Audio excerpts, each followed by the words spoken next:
Occasional mention in broader lists, but lower current buzz or odds, useful for cabinet stability and establishment continuity hypothesis, but less central to active plotting than the top three. Then Peter Mandelson, contextual, obviously not a direct contender, but important. Not a leadership candidate, peer ambassador role, but his vetting scandal is the live trigger for much of the current pressure on Starmer.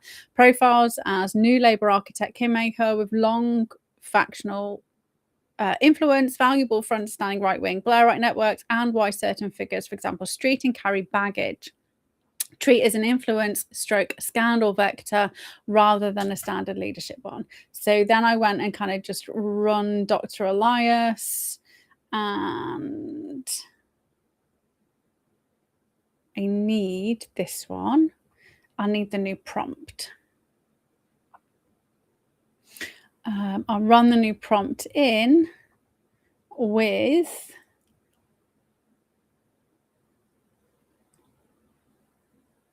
the updated profiles.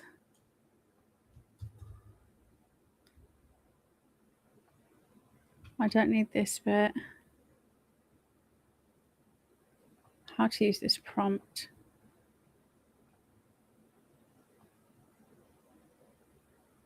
Okay, run self-bias check. No. Right, let's go delete.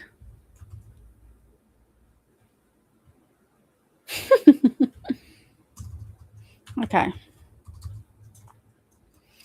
Uploading updated analysis. Analysis prompt plus increased profile psychological proof as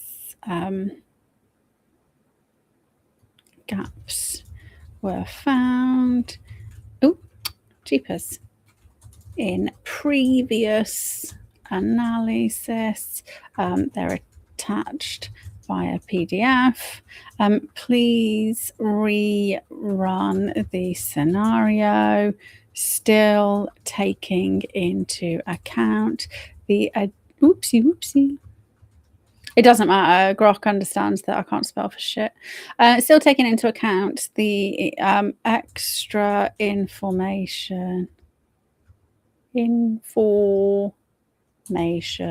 E.G. Ukraine rent boys trial that start today.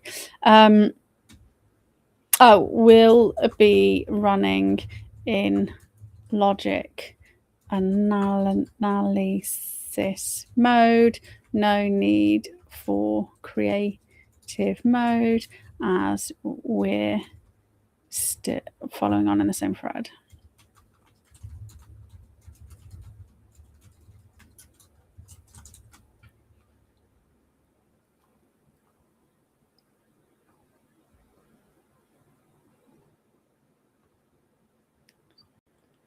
So what I haven't managed to kind of go through all the profiles properly. I just kind of like skimmed them. What was really interesting was the trustworthiness score that it gave to Wes Streeting.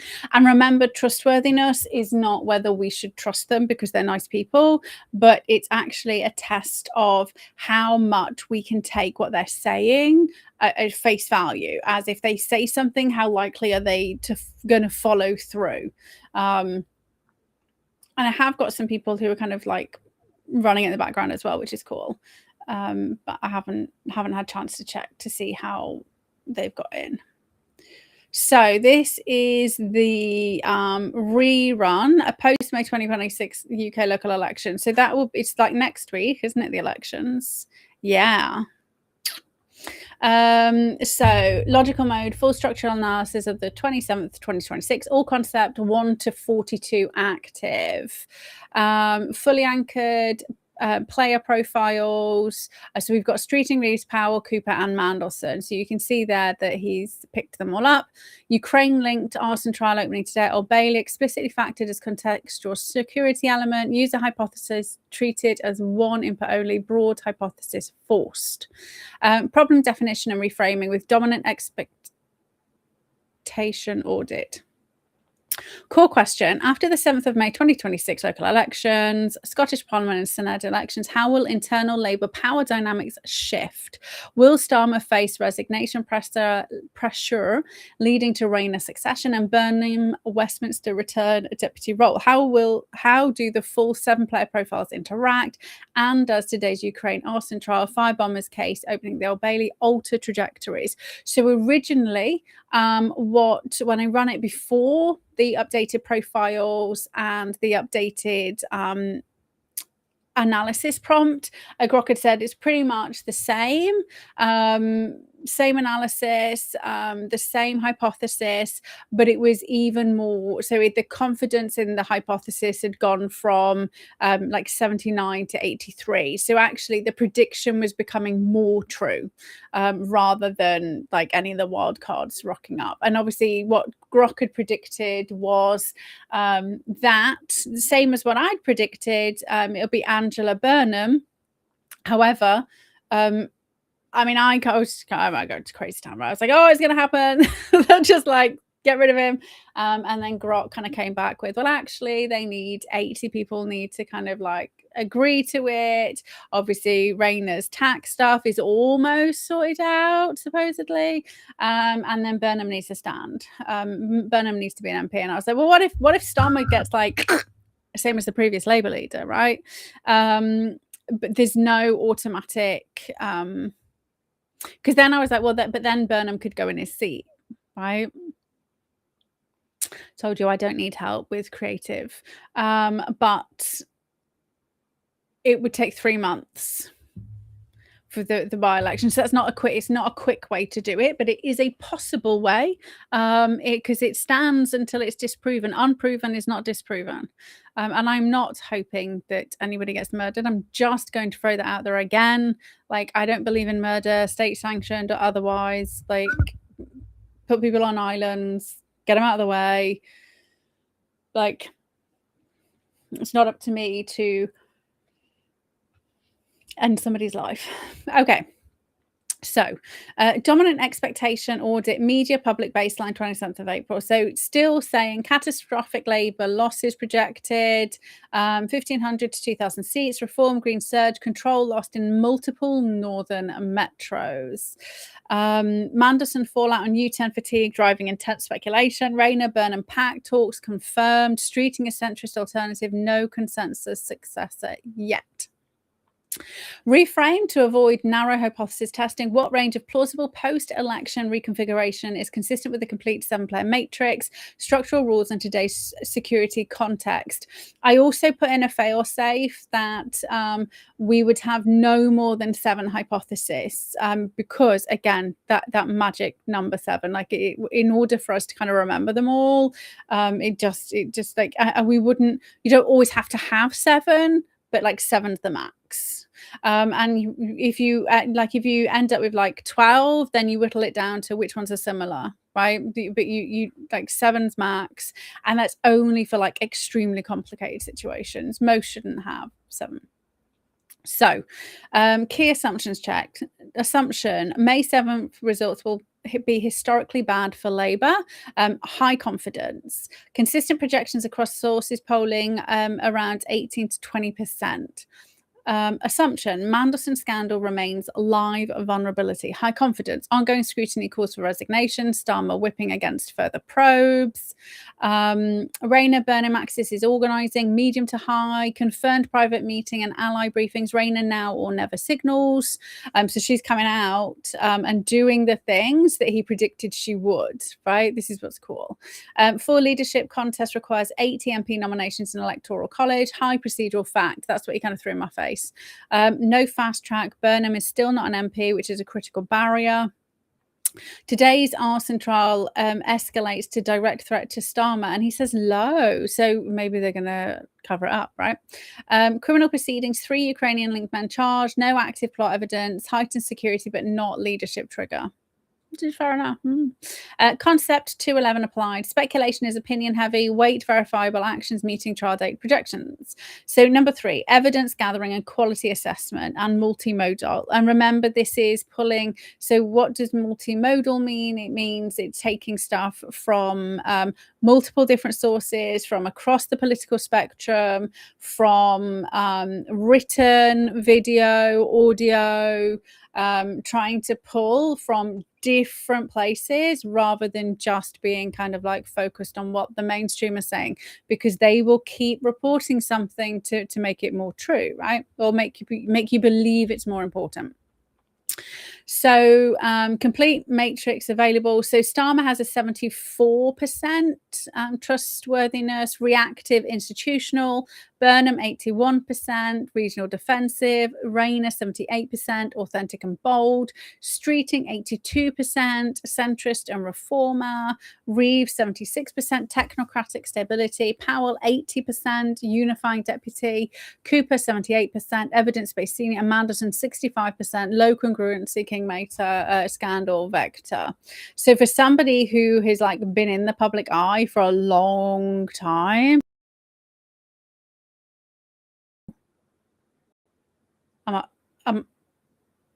am I back?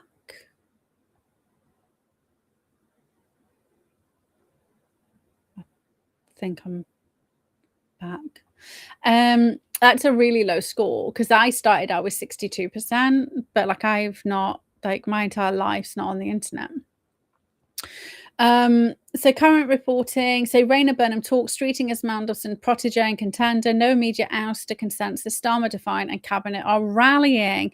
And remember that Starmer's been telling them if they try to push a vote no confidence, he will call an immediate general election. So they'll just all lose their seats, right? This is why they're standing behind him, because he can, as the Prime Minister, call an immediate general election, and they don't want that.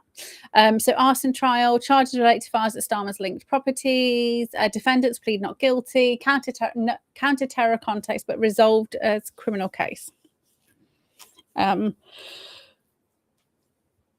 Source bias, cross-spectrum coverage, so BBC, Guardian, Bloomberg, GB, converges on losses and speculation. Increased reporting on Rayner Burnham does not equal coordination proof. Public only limits, so obviously we don't have any private conversations. So quality is high on verifiable events and profiles, but medium on intent. So that's fine. Hypothesis generation and ACH, broad set and active disconfirmation. He didn't do it in the, okay, you didn't create the matrix.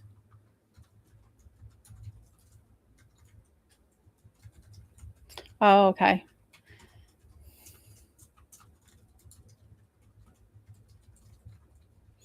That's what. So what's the judgment matrix? Should be number 4.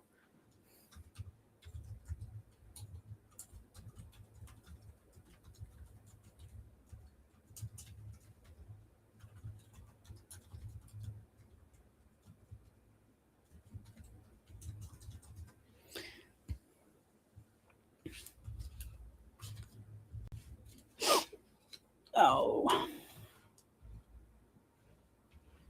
I will tell him. Didn't produce judgment matrix. Here we go. So it's quite funny when they all start arguing with each other, these little agents. When I was trying to get them to decide, like, because I kind of gave all the information about how I wanted the judgment matrix to do, and I was like, but I don't want it to be too complicated. They were like, well, I've got an idea, and the other ones, but I've got an idea about how we could do it better, but I've got an idea that works. It's not confusing. I was just watching them like shout at each other. It's like Grok's got a split personality. Okay, so this is the judgment matrix. So the reason why I wanted to make sure that we do it is because we're going to use the same framework for our personal matrices. Okay, so what you can see here is we have the hypotheses across the top, and we have the Oh, he's done it the other way around. It's fine. Okay, so we've got hypothesis down here. I will get that fixed. Wrong way around. Darn it.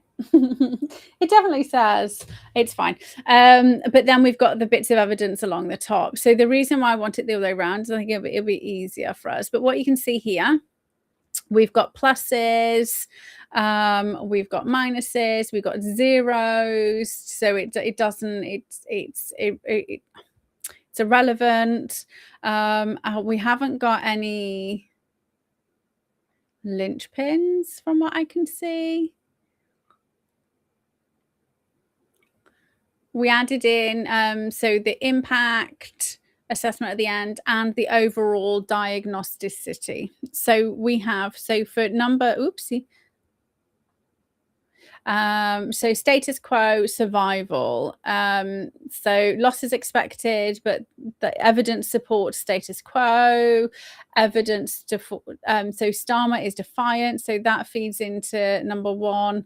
Burnham's not an MP, so it feeds into number 1. Rayner tax standard, so that can't change. Strong institutional counterweight. Oh, these are the other profiles.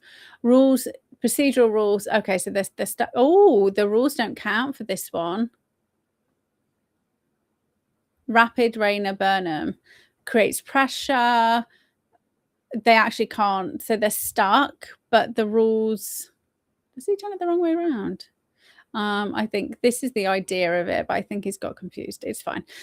So stronger short-term fit, multiple linchpin support, multiple decisive disconfirms non-MP rules, even if fatal.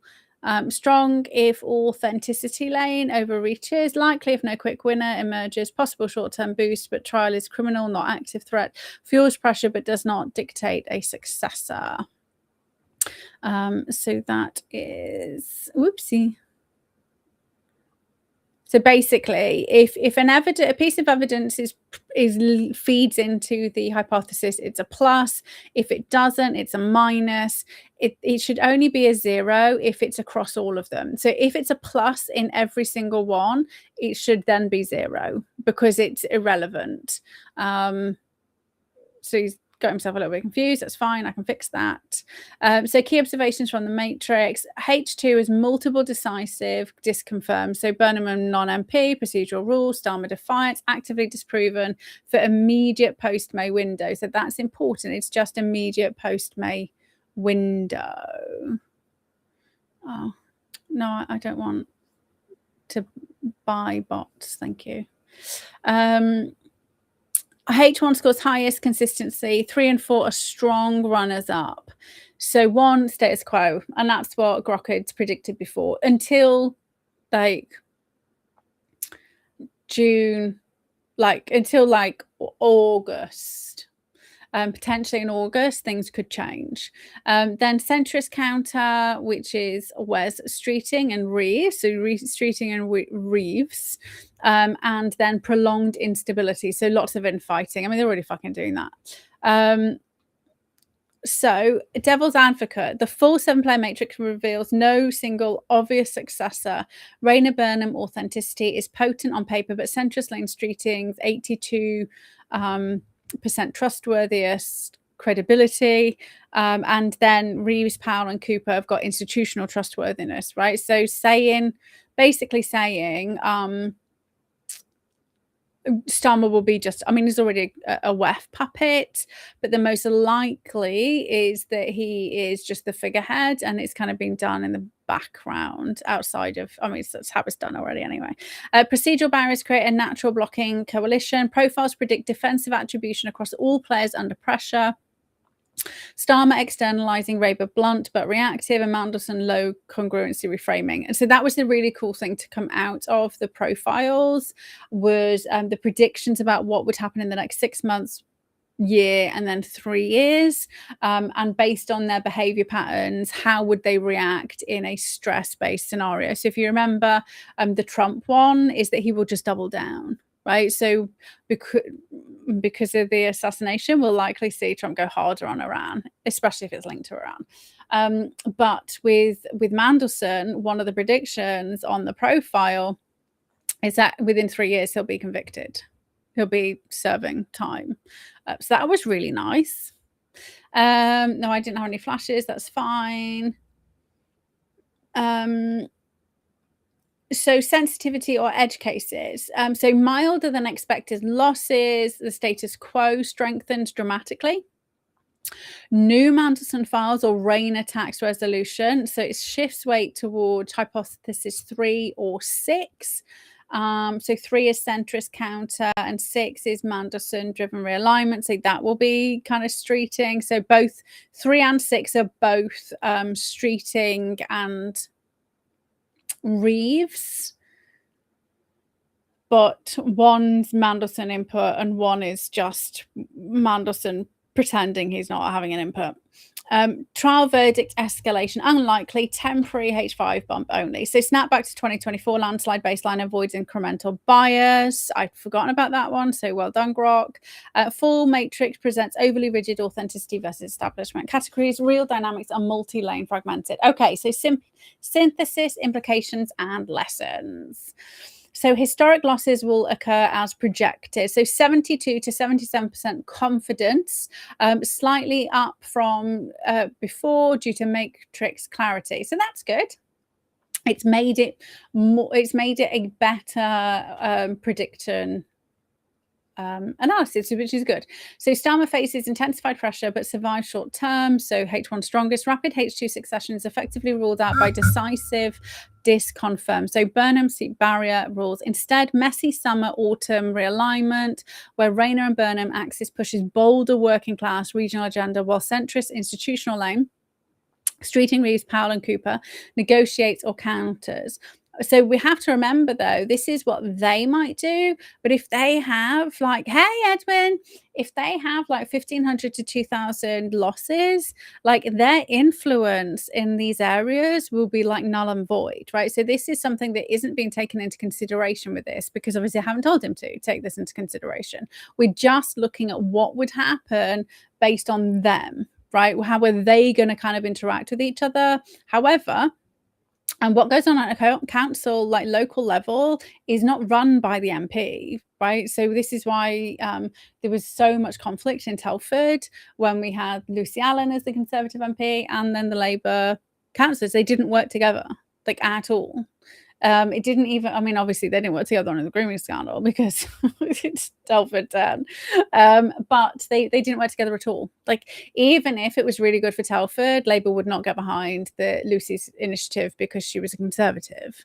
And similarly, Lucy was the same on a lot of the Labour stuff. So what they will be facing is they will have figureheads in place with no power. So I think that's a really key thing that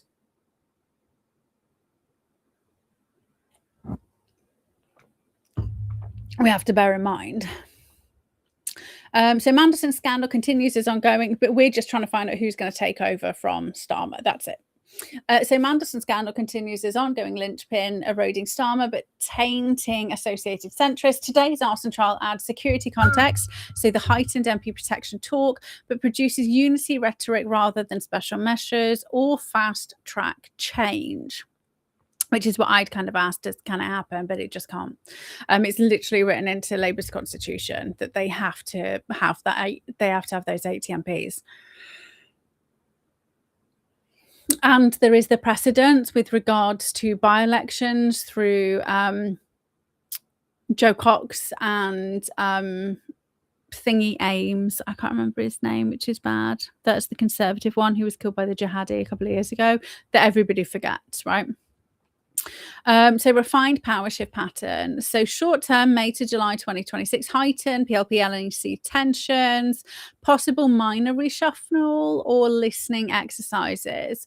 So Burnham allies push NEC, facilitated seat return, Starmer's inherited challenges and steady course framing persists, right, which is from his profile. So basically, Starmer's just going to keep doing Starmer. Medium term, autumn 2026, if polling fails to recover, formal contest becomes viable. Rayner will most likely test the waters if the tax shit clears up. Streeting will emerge as credible reform alternative, fragmenting the field. So that's when hypothesis number 3 starts to become viable in autumn, right? So streeting could be the placeholder. Long-term outcome depends on whether authenticity lanes, so Rayner, Burnham, delivery focus, or technocratic stability lanes, treating Reeves, Powell, or Cooper gains traction. Repeated reactive governance across profile risks further credibility erosion. But also, what we've had today is, I don't know if you saw it or not. No worries, sweet. So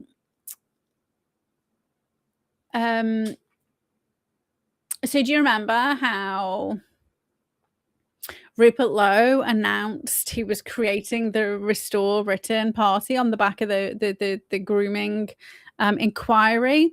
And I was like, well, that's really interesting that he's done it off the back of that. Well, today he announced that the inquiry isn't going to just be an inquiry. They're now making it a lawful case. But he's going to wait until after the election in order to kind of do this. However, to announce it today, like that announcement should have been after the initial thing, right? What he's done is he's just used it for political power, the rape, murder, torture, trafficking, abuse, psychological abuse of those individuals, those victims. He's used again for political power, because we've only got like 10 days until the election, right? So now he's like, we're going to be using this, we're going to be doing this, we raised £600,000 and look at what we're doing with this money. Imagine what we'd be able to do with all of your taxpayer money. Like, we really care. Like, if you cared, today's announcement would have been the announcement he made at the end of the week-long inquiry. Like, that's when that announcement should have been made. You don't wait 6 to 8 weeks and say, oh, well, now I'm getting lawyers to look at it and we think we might have a case to answer. But also failing to tell people that it doesn't matter if you try and bring private prosecutions, because the CPS can just fucking take the prosecutions over, saying it's in the national interest, and they can bury it. So he's not telling people this, which is factual, remember, because I said, oh, maybe we can bring all private prosecutions, and this was 5 years ago. I looked into the potential for doing shit like that, only to find out the CPS can just fucking take it off you, then bury it, and then once it's gone, right? So are we about to see the victims being fucked over by the back door because they're going to launch private prosecutions rather than wait for the government to do it? I don't know. I'm throwing that out there as a hypothetical, right? Maybe we should stress test that. Not today, but that's one that we can stick on the cognitive shelf, right? But I'm absolutely disgusted with Rupert Lowe. Like, I genuinely didn't think I could get even more disgusted with an individual, but there we are. There we are. So,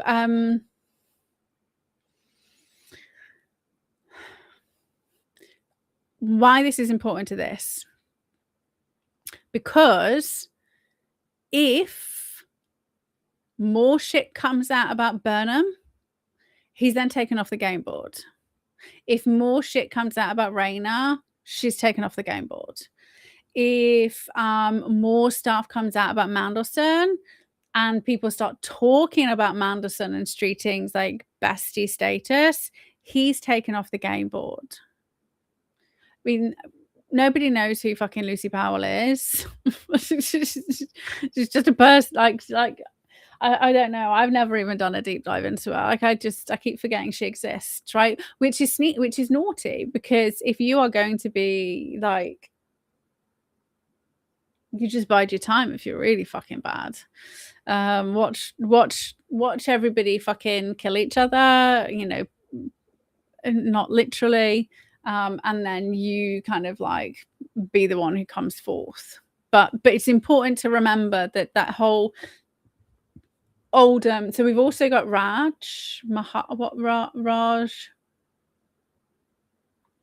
who had one Labour MP say that he'd conspired, and so he's like close to his 66,000 amount that he needs to then launch legal action again. So there's quite a few things that could mean this changes dramatically that we're not even like pulling into this. But this is why it has to be a you and Grok process, or you and whichever AI, because like right now I'm thinking, oh, XYZ, XYZ, XYZ, right? So this is why you do the creative bit. You just pull like all of the information together and then you analyze. But obviously we hadn't done that, and we're kind of like pulling through the threads like backwards.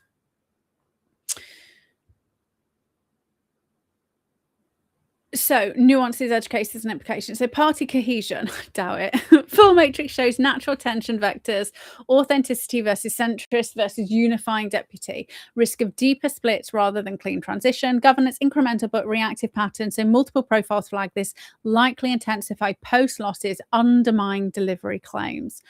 Broader reform or Greens benefit from Labour infighting. Oh, this is cool. He has pulled this up. No violence linked, thankfully. Special measures pathway exist.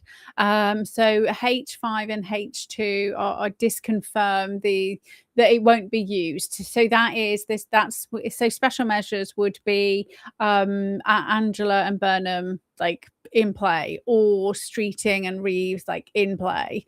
But it's, the rules in place in their constitution means it can't happen.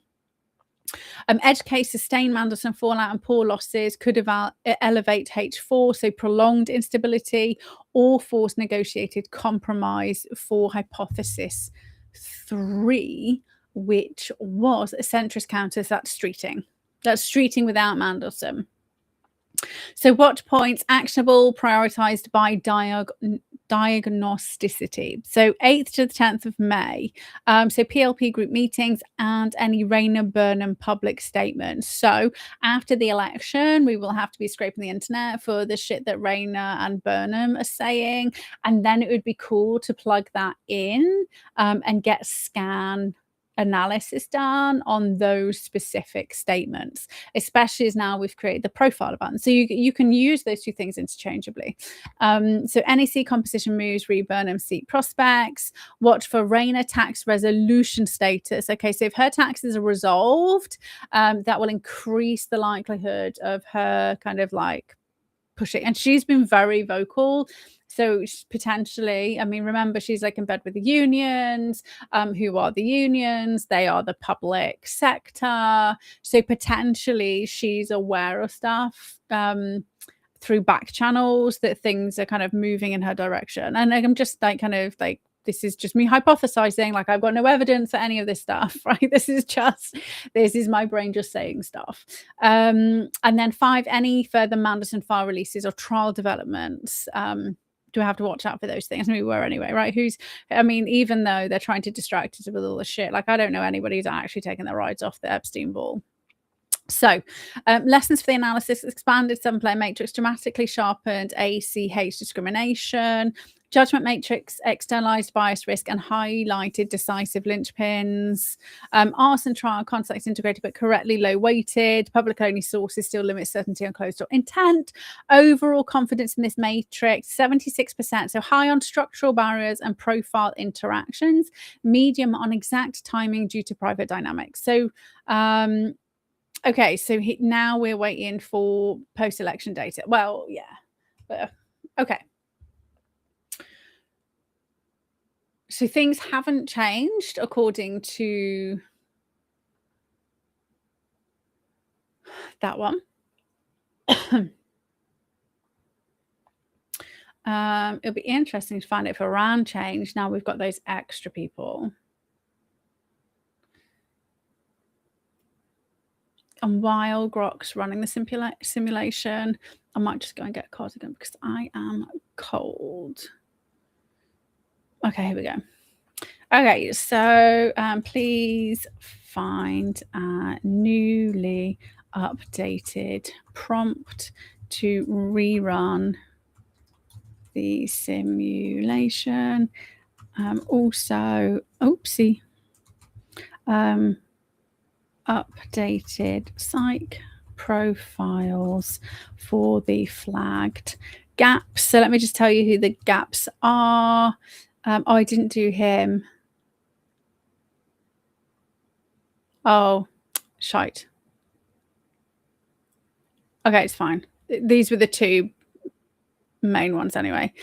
Okay, so the two main ones we've got around profiles update are Ahmed Vadi, who's the IRGC Commander-in-Chief, so highest priority hardline operational drive with direct command over the IRGC naval forces, asymmetric tactics and Hormuz interdictions, fills the security network's execution layer beneath Moabita, explains the calibrated tit-for-tat pattern that we're seeing. So basically, so I got... Grok to run the synthesis based on the last 7 days, and it just it was proving the hypothesis more because now we had evidence of tit for tat and the potential extended ceasefire. The second person was Masoud Pezeshkian. I don't know. My apologies to the president of Iran. Strong secondary edition provides the pragmatic or diplomatic civilian counterweight, active in ceasefire talks and public reopening rhetoric, creating internal tension with IRGC hardliners. And remember, one of the hypotheses was about internal arguments could quickly escalate into a kinetic war. So that will be really, really important. When running step 4, please make sure you present the judgment matrix in the right format and ensure plus equals. Let's feed it in and see whether we can do it. What did I say pluses were?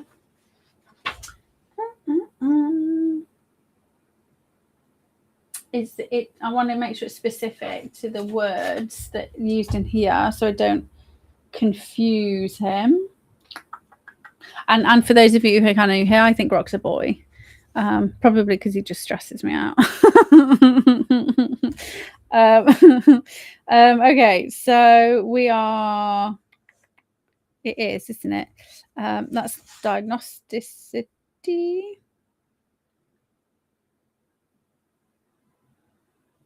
Oh, consistent with the hypothesis. There we go. 1 equals consistent with the hypothesis. Minus equals inconsistent. Is that the word he's used specifically? I know, maybe I just did.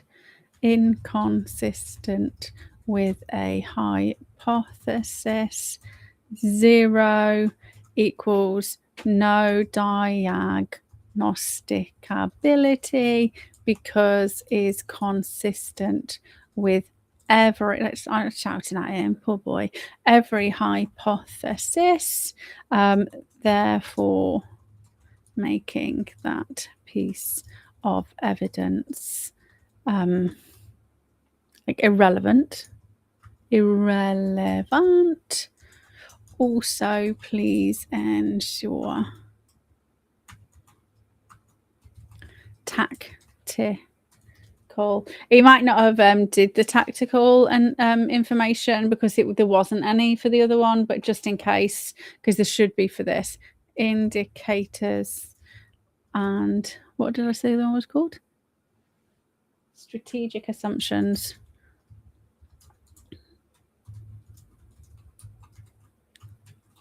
Are clearly highlighted with tactical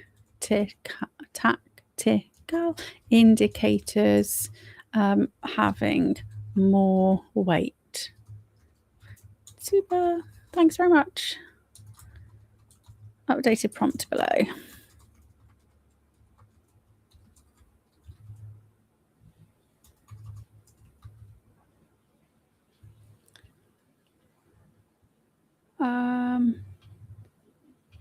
Wait, is that the right one? Oh no. What? Dick. Right, let me just say, oh, fiddlesticks. Right, let's open up. And I apologize, guys. But I do want you to kind of just say, I don't want you to kind of just take my word for anything. Right, that's the point. There's no point me saying, oh, yeah, I created this thing. And you'd be like,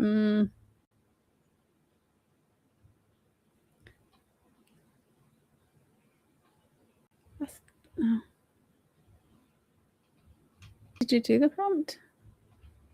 I thought I just came and got it.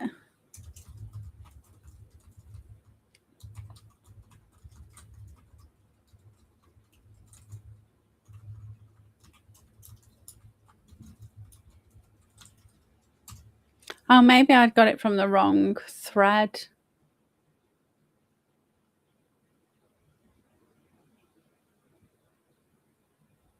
No, I'm sure we had all of them. Maybe I just moved off it too quick. It had a little hissy fit. What I'll do is I will paste the entire thing into, yeah, no, we definitely had those bits into Notepad, and then I've got it, and then I can just delete that bit. Oh, and I do need to say no need to do creative. No need to do creative mode as we have already done this bit. Thanks a million. Let's go.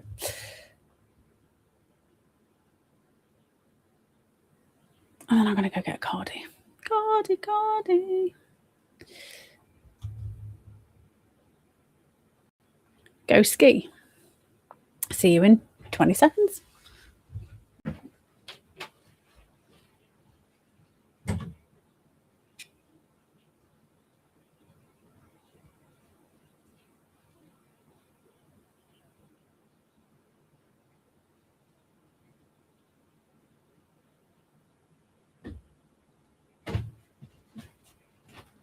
Oh.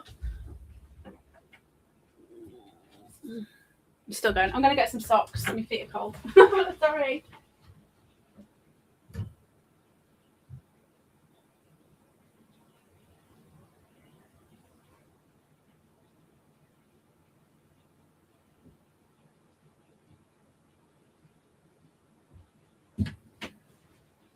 Oh, look at that. I beat him. Woohoo.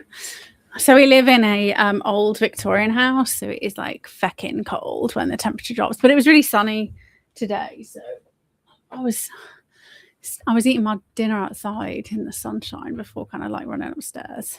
Oh, that's better. That's cleaner. That's more useful. Okay, so what we were looking into, just as a little reminder, we were looking into the Hormuz Straits. And using that as our indication of whether the Iran kind of conflict would escalate or de-escalate. That's what we were kind of like looking into. So likelihood and form of renewed escalation versus de-escalation in the Gulf, Strait of Hormuz rerun with Iran updated profiles. So, and we're looking at the next 2 to 4 weeks. Anything after that, you probably, if we did the backward analysis, we could maybe like predict other things, but I haven't even tested that yet. Yeah, I haven't tested that yet. So new profiles, weeks through mid-May 2026 with specific trackable predictions. So key updates integrated new profiles for IRGC Commander Ahmed Vadi, hardline operation control, explicit Hormuz focus, President Masoud. I can't. I'm sorry. Pragmatic, diplomatic, signaling, but institutionally constrained.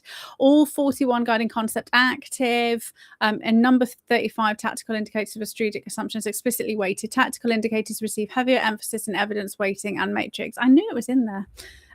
So KT Rapid Synthesis Protocol ready, all evidence anchored to the new 17-page PDF public record through 27th. So that 17-page public PDF is the psychological profiles. And then using public records up until today. So number one, problem definition and reframing with dominant expectation audit. So core question reframed in the post-operation Epic Fury, post-Khamenei environment, ceasefire, 7th to the 8th of April without full regime collapse or nuclear elimination. Partial Hormuz reopening with ongoing US blockade elements, IRGC primacy under Mohabita. What's the probability and most profitable form of renewed disruption in the Gulf or Hormuz corridor versus genuine de-escalation?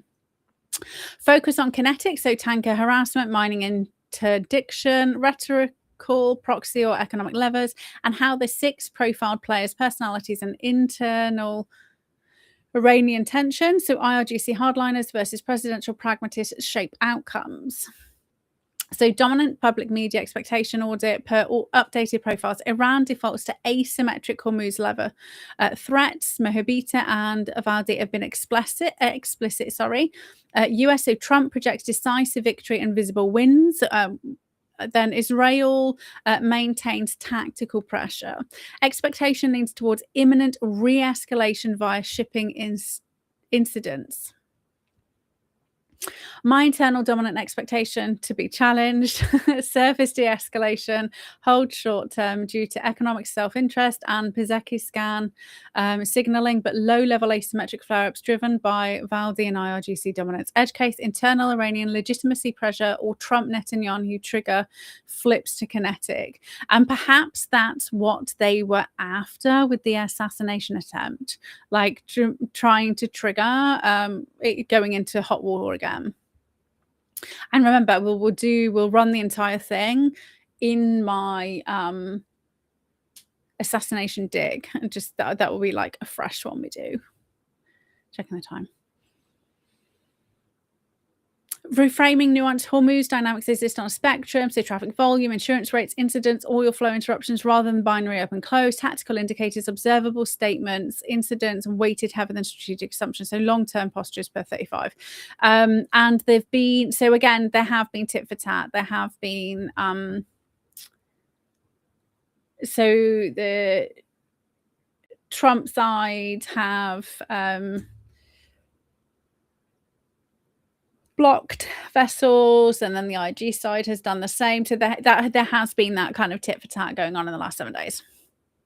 So number 2, assumptions check. So explicit assumptions tested for fragility. Ceasefire remains technically in effect, but fragile. So PDF notes without full victory, multiple profiles are saying that they are not going to be flexible, that they want what they want, and that's it. Mohabita Avadi institutional security style priorities, IRGC cohesion and asymmetric lever over suicidal foreclosure, the Pezekistan, pragmatic signals, diplomatic letter, restraint directives, heavily constrained by the supreme IRGC leader. Trump, transactional style, Netanyahu, vigilance favor, quick visible wins over prolonged quagmire. So again, Trump and Netanyahu just want to kind of, they want it done. They want to kind of like get back to enjoying life.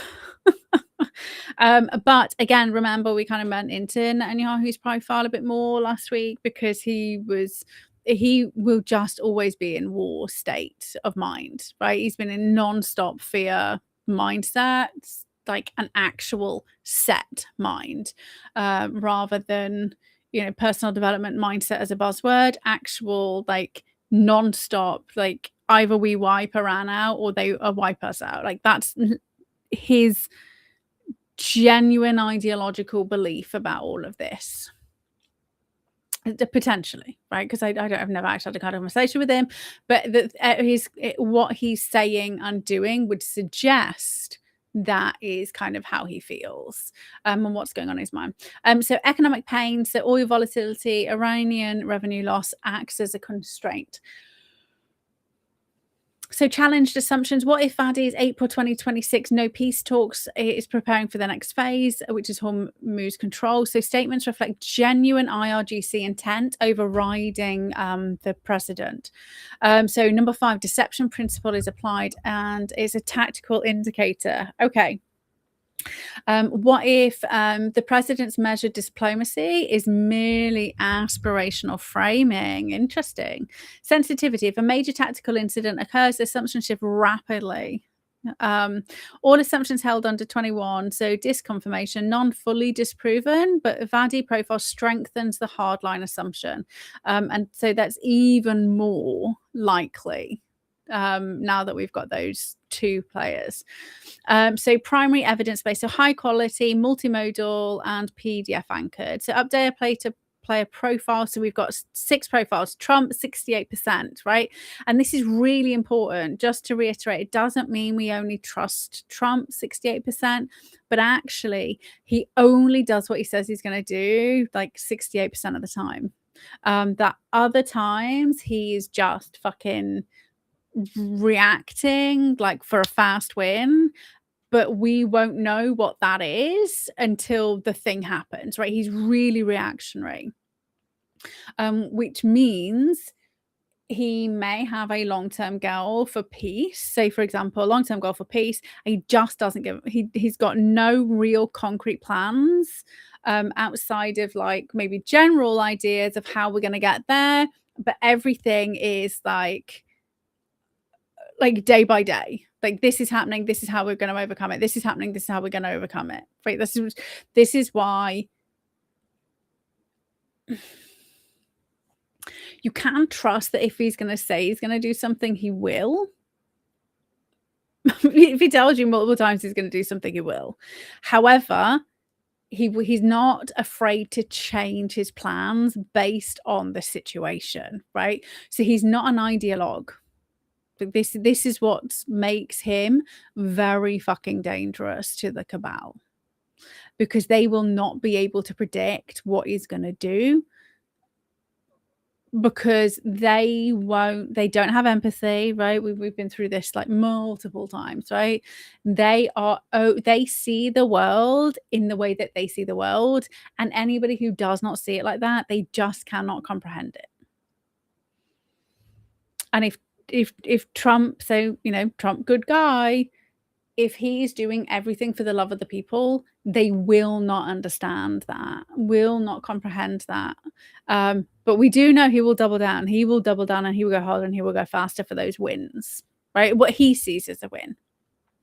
Netanyahu, 76% congruency between what he says and what he does.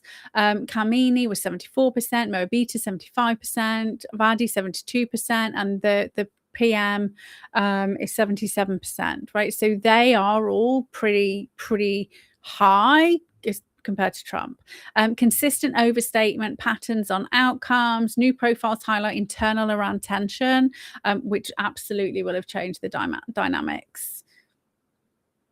Vadi is a hardline operational control versus the PM pragmatic outreach. So Vadi explicit April 2026 Hormuz control statements blocking negotiations, and the Prime Minister wrote an open letter to Americans and requested restraint. So they have got those two sides of Iran.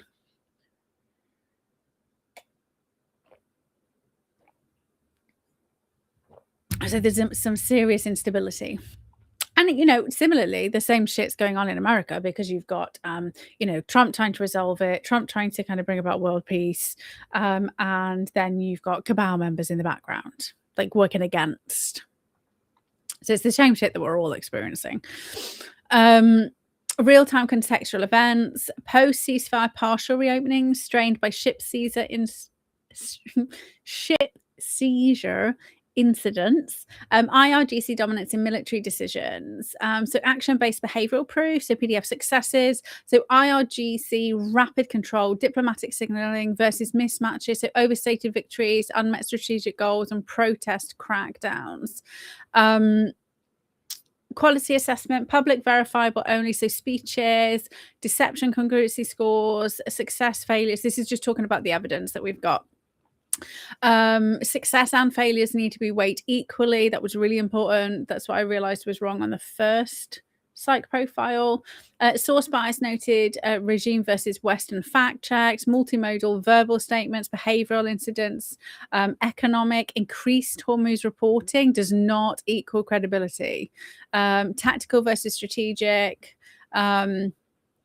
So Vadi statements on Hormuz, no actual peace talks, recent ship incidents, and the letter by the PM weighted heavier than strategic assumptions, so long-term hardline persistence. Evidence is robust for the next 2 to 4 weeks. Limitations, remote profiling, opaque system. Yeah, we know. Hypothesis generation and ACH. So broad set and actively disconfirm max 7 per, see, told you it was in there, per the Judgement Matrix. So forced broad hypothesis. So 6 generated, refined for diagnosticity. So hypothesis number 1. Oh, he's got it the right way around as well today. Well, I say today on this one, that's useful. So you see how we don't need to scroll across. That's so much easier to kind of figure out what's going on. So H1, full de-escalation. Hormuz normalizes quickly. Blockade eases. Rhetoric cools. And everybody says they won. H2, rhetorical escalation only. So threats and statements intensify with no new kinetic incidents. H3, asymmetric low-level escalation, so Iran-led. Interesting. Selective tanker harassment, mining probes, insurance spikes, Hormuz lever applied surgically. H4, this is the US-Israeli responsive escalation. New strikes, tariffs if provoked. Trump or Netanyahu double down. H5, hybrid covert, so surface calm with deniable proxy actions and back channel bargaining. So this is what was going on really, like March, May time. So if you think at March, April time, so if you think about what's going on in Lebanon and the, you know, meeting via the Pakistanis, so we're kind of we've been going through H5 at the moment. So potentially more of the same. And hypothesis 6, domestic triggered escalation. So Iran legitimacy crisis forces breakout. So ACH Judgement Matrix, evidence drawn from updated profiles, consistent with hypothesis. Minus is inconsistent, 0 is non-diagnostic, consistent with all hypotheses. Tactical indicators bolded and weighted higher. Okay, they're the top ones. Matrix stress tested via for and against lists and disconfirmation. So sought to prove each hypothesis. Okay. So this is the high one, level 3, asymmetric and low level. Okay, so evidence. So the no peace talks disproves, proves. He's still got zeros here. They should only be there if it's all over. There's something going wrong here. That's fine. It's fine. I'll fix it after.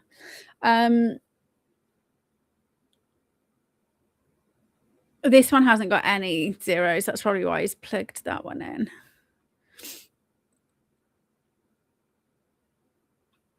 So low, disproven. Okay, so the tactical hardliner signals make hypothesis 1. So de-escalation, just like barely there. But also domestic triggers is low as well, which is good because that was the 5% outlier from last time, if I remember correctly. Medium to low is Israel and USA starting any shit, which is quite nice. And then medium, H2 is a rhetorical or hybrid and covert, which is what we've been seeing. So things have shifted somewhere, right? Something's happened for this to no longer be, for this to be medium. And then we've got asymmetric and low level, tit for tat. So we've just got more of the same, which is kind of what we'd guessed for last week and before anyway. So H3 strongest, multiple pluses on high weight tactical indicators. Okay, so yes, he's true. So the no peace talk, so he's not going to back down. So that's the IRGC commander says we're not going to back down. That is the supreme leader saying we're not going to back down.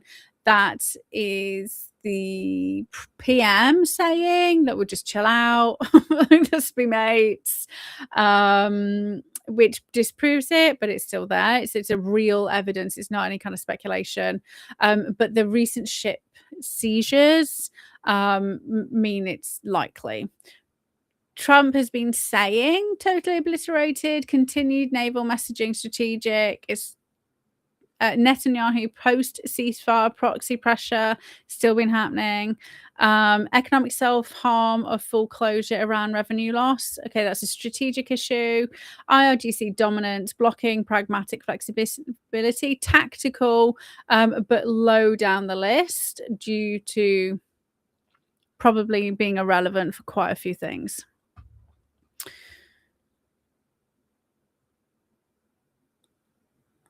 So most likely, hypothesis rate 70%. 2 and 5 at around 20%, and then 3 and 4 at around 10%. So it's changed. So number 5, domestic trigger has increased from 5 to 20%, throwing those other two profiles in. So hopefully you'll see that it's all kind of guesswork with what you think is important, not important, right? But it's giving us some. I mean, we predicted. So 7 days ago, we predicted more of the same, and that's what we got, right? So it's not completely off base, if you like. Bias or sensitivity check, so devil's advocate and full concept sweep. So what if the PM's pragmatism plus economic pain forces genuine restraint overriding the IRGC commander? So profiles show the IRGC institutional primacy and Vadi blocking negotiations. Tactical indicators contradict. So key concepts, so no skips.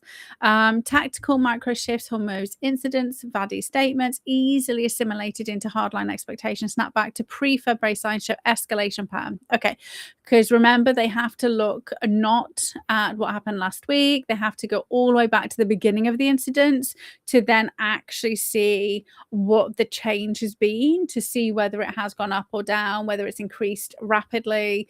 And we have to make sure that the baseline is the beginning, the situation at the beginning.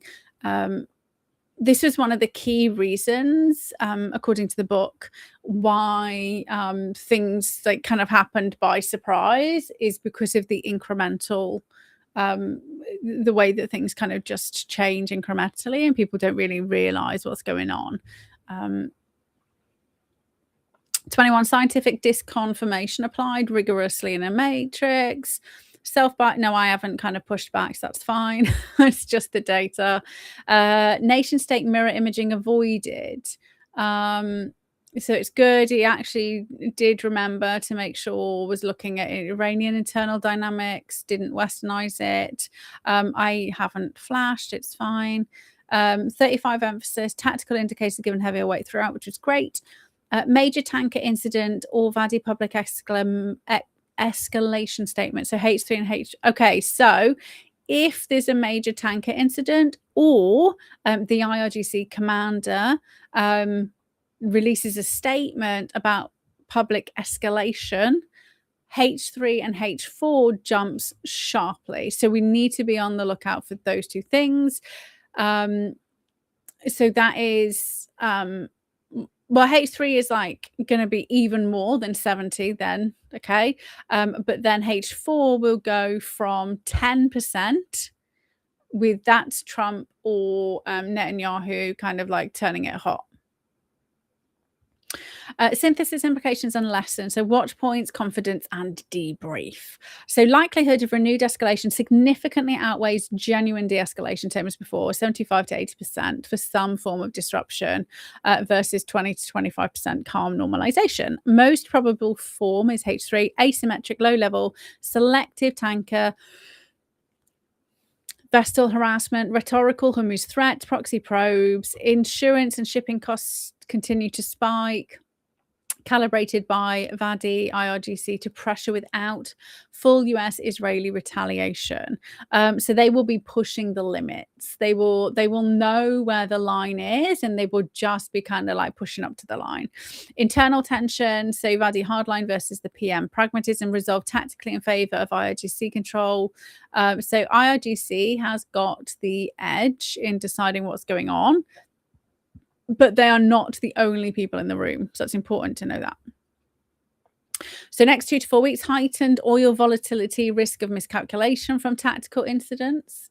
Broader reinforces all profile drivers, credibility gaps from overstatements, right? So could be exploited. So basically saying, those gaps in trustworthiness, that's the kind of like, we can predict all this shit, but I mean, Trump might just do something that nobody's expecting, because we don't have the same information that he has. Trackable predictions in the next 2 to 4 weeks. So monitor for exact markers. Here we go. Vadi, tactical rhetorical. So Vadi or Merbita or IRGC statements on Hormuz control or level or next phase should increase by 5th of May. So that's a week. Tactical kinetic. So 2 to 4 new reported vessel incidents or harassment in Gulf of Oman, Hormuz by 15th of May. So watch the insurance rate. So if the insurance rates rise sharply, again rise, then we may end up with hot war, right? So watch the insurance rates. Economic Brent crude volatility, so 8% sustained. Any Trump blockade success, claim paired with new announcements, okay? So if Trump starts saying the blockade's been a success, I mean, saying more than he already has, and or new announcements about what's going to happen, then this is what he predicts will happen. So we are going to see predictively, right? So that's what we're looking out for. De-escalation signals, so really low probability, but potentially the Iranian PM has a good old chin wag with Trump. So we'll see. Edge, so Singer may, if the so if there's a major tanker attack, H4 goes to 40%. So that's from 10% to 40. And that is hypothesis 4 is US and Israel going hot, like hot response. So 81%. Okay, so it's a stronger confidence due to new tactical rich profiles, but reduced slightly due to opaque internal deliberations, which is cool. Okay, so now this one. So basically, you can see like this is all me chin wagging and pulling bits of information. What about this? What about this? What about this? This is normally, so this is, so old school me. This is what would happen. Like I would pull random bits of information. I'd say, yeah, but how does this feed in? But what about this thing? There's also this thing that I heard that is kind of slightly. So I would just basically force Grok to kind of think outside the box, right? We need to look at this. We need to pull this together. And then I would just come and chat to you about everything that I found. But now Grok can synthesize like shitloads of information way quicker than I can. So started off asking, just so you can get an idea of what's going on, asked about the Trump assassination attempt. And this was done like first thing this morning. And I haven't looked into it. So I will kind of make sure when we prompt Grok to ensure that we are checking most up-to-date information.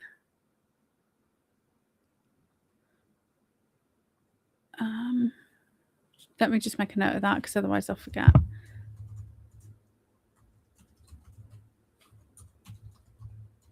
news about the assassination, please.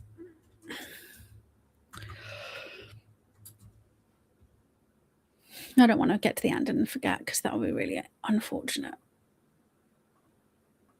I just made it big as well. Okay, so see, look, he's fucking went to Wikipedia again. It's annoying. This is what he does, and like automatically, right? So at around 8:34 p.m. EDT on Saturday, and actually, just so you know, like I just asked generally, like, you know, tell me about the assassination attempt over the weekend on Trump, and I could see the agents saying there hasn't been an assassination attempt, like there isn't one reported. The last one was Philadelphia, and I was just like, wait, like I literally had to force stop, and I was like, had to give like the information to Grok in order for Grok to then find them, which is insane, right? We've just had the US president, and it wasn't like, so today is like a 24 48 hours after the event. It's not like I was like on here like 30 seconds after it happened. Like the information was all over the internet. Even fucking Obama's made a stupid statement about it. So it's not like this information wasn't known, and it wasn't easily Googleable. But I had to force Grok to go find it, which was quite concerning, especially when I said he's better at finding research. But I mean, this is the stuff they don't want you to know, isn't it? It makes it harder. So an armed man tried to breach security checkpoint near the main ballroom where the dinner was underway. He ran past screening, fired at least one shot. Reports vary in the exact number. Was quickly confronted and tackled by Secret Service and other security. So Trump, Melania, Vice, JD Vance, and several cabinet members, including attendees like Defense Secretary Pete Hegseth and Secretary of State Marco Rubio, were inside the ballroom. They were rapidly evacuated by Secret Service with no injuries reported to them or guests. Attendees ducked for cover amid panic. One Secret Service officer was shot but was wearing a bulletproof vest and was injured, non-life-threatening. He's since been released from the hospital. The suspect was arrested on site. So the suspect's identified as Cole Thomas Allen, 31, from Torrance, California. He was a guest at the hotel and appeared to be acting alone. He was armed with a shotgun, a handgun, and multiple knives. It's just crazy how we got in there. Authorities, including Acting Attorney General Todd Blanche, are treating this as an assassination attempt or attempted political violence targeting Trump and or administration officials. Charges include using a firearm during a crime of violence and assault. They have stupid, like, charges, don't they? An assault on a federal officer, using a firearm during a crime of violence. Like, what a stupidly worded. I mean, but that will be the official thing, right? That's the official charge. He was expected to be arraigned soon after the incident. So motive is not yet publicly detailed. Investigations by the FBI and Secret Service are ongoing. Some reports mention a note, but specifics are limited so far. But actually, by this point, the people were, it was out there that he had released a manifesto saying he was going to target Trump, like proper, like really does not like. So to say that limited specifics, like it was literally being reported on the mainstream media, right? So what this tells us is that there seems to be like a cone of silence around what's really going on. So you have to ask yourself why, right? Why isn't Grok able to pull this information and needs pushing and pushing and pushing? And it does happen quite a lot when you're looking into things, is you have to do lots of forcing. And so it makes you wonder, like, what are they doing algorithmically on search engines to block AI from being able to find this information? Because if you think about, people are using things like Alexa, or they're using like Siri and stuff like that to, rather than going to search engines.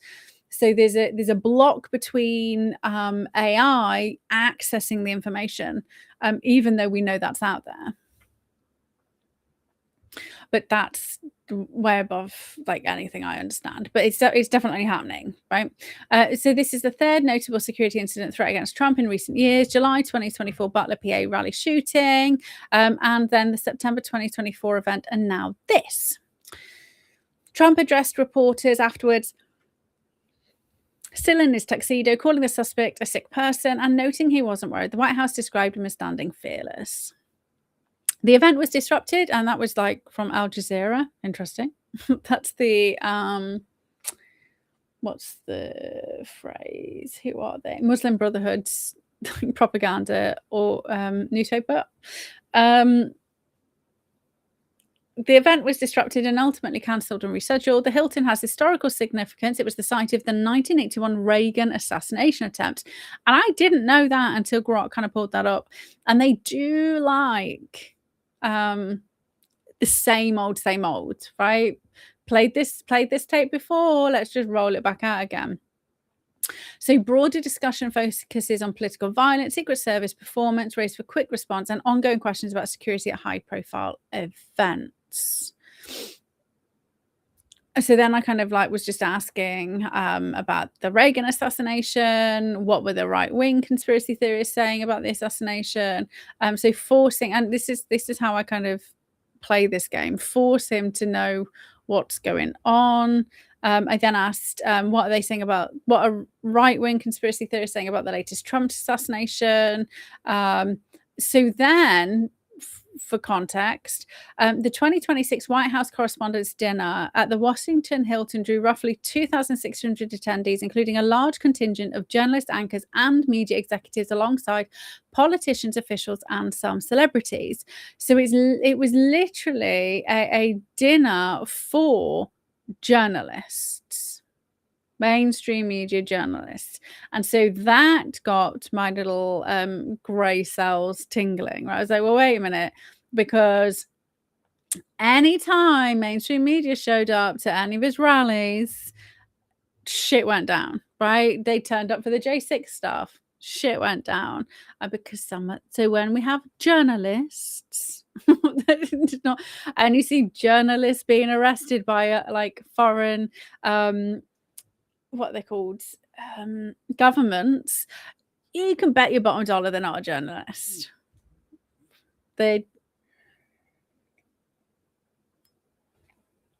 So let's talk about some of the journalists. So basically it was like an event for like awards for mainstream White House correspondents. So it's supposed to have independents there, but there weren't really, even though they were awarding for independent journalism. It was all kind of mainstream, which I thought was a bit fucking weird, but weird. But it is what it is. Okay. So then I started to try and ask, okay, well, who was there that was also at Butler? And so there's at least one prominent media name. And so I honed in on this guy here, Gary O'Donoghue of the BBC, right? Because the BBC, dodgy as fuck, in bed with all the baddies. So what I found out, this guy's blind, not even just pretend blind. And I say pretend blind, I mean, so partially sighted blind, right? So we have varying degrees of blindness. This guy's like missing one eye and the other eye does not work at all whatsoever. So he's not a fake blind person who's a spy. However, he does have a cameraman who keeps showing up in some very strange places. And what a great cover is if the guy in front of the camera, it actually can't see what you're doing, right? Never even crossed my mind to consider a cameraman of a blind reporter could be a spy. And Grok didn't come up with this. This is where my mind went. But what I'm saying is it would never have been the thing that I would have kind of maybe thought to look for without kind of doing this process. And this is what the creative mode will help force you to do. Like, just genuinely just think like outside of the box. What about this person? What if they're a spy? What if you are like an evil overlord? What if Trump is controlled opposition and pretending to be a good guy? What if, right? You play all of those games to see what comes out. So this guy, Sam Beattie, this is the senior BBC cameraman. He has got like virtually no online presence. So I couldn't run a psych profile on him. Like, there's just not information on him out there, which Grok's saying, yeah, it's kind of standard, but actually like every man and his fucking dog has got an IMDb fucking page nowadays. Like, he's like, well, like off the radar, which again, I think indicates more likely this guy's dodgy as fuck. He's Australian. They recruit, like all of them recruit. So Five Eyes recruit from all over the place. You need people all over. It's just the BBC journalist label, no digital footprint. So he went to James Cook University. It's not, no specifics on degree, graduation year, or field of study. Like, he's on LinkedIn, but he hasn't put any of that on there, right? So he's working for the BBC now, but LinkedIn is like your digital CV. Like, it enables you to kind of put yourself up there, right? Like, look at me, I'm so amazing. And just not. Look, there are no publicly available details about his parents, siblings, spouse, partner, children, birth date, place, or early life in reliable sources. Nada. So is that even him, right? Is that a persona? So what I mean by that is, for those of you who are outside the UK, maybe you probably didn't know this was going on. So basically, back in the whenever there was, like 80s and 90s or whatever, there were undercover police officers, and they would basically take spies who would take the names of infants who died like really young, like weeks and 2 weeks old, right? They would take the names and they would then make fake profiles about those people, right? Because they were legit born. If anybody's going to backtrack, you made a complete fake life for these dead infants. It was a whole scandal when it came out, because obviously, could you imagine being the parents of that child, to then find out they've literally taken your child's like name and create, like, it would be awful.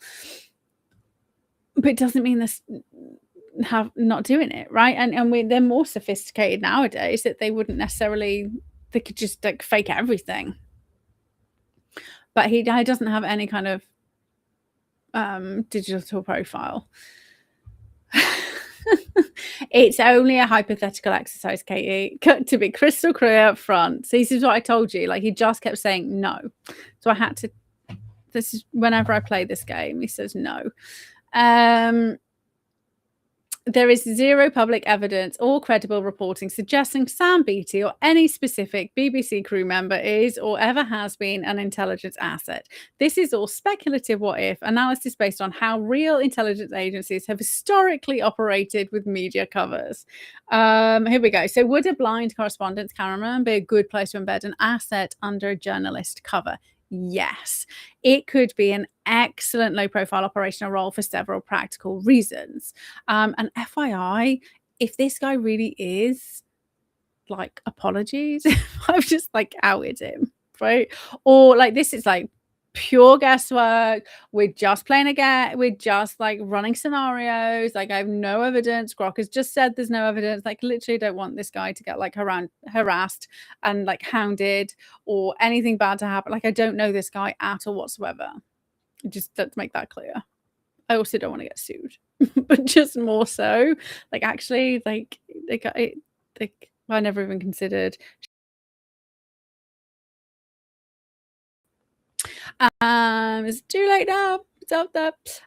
So access and mobility. So cameramen travel constantly with the correspondent to high-value targets, rallies, White House events, international summits, crisis zones.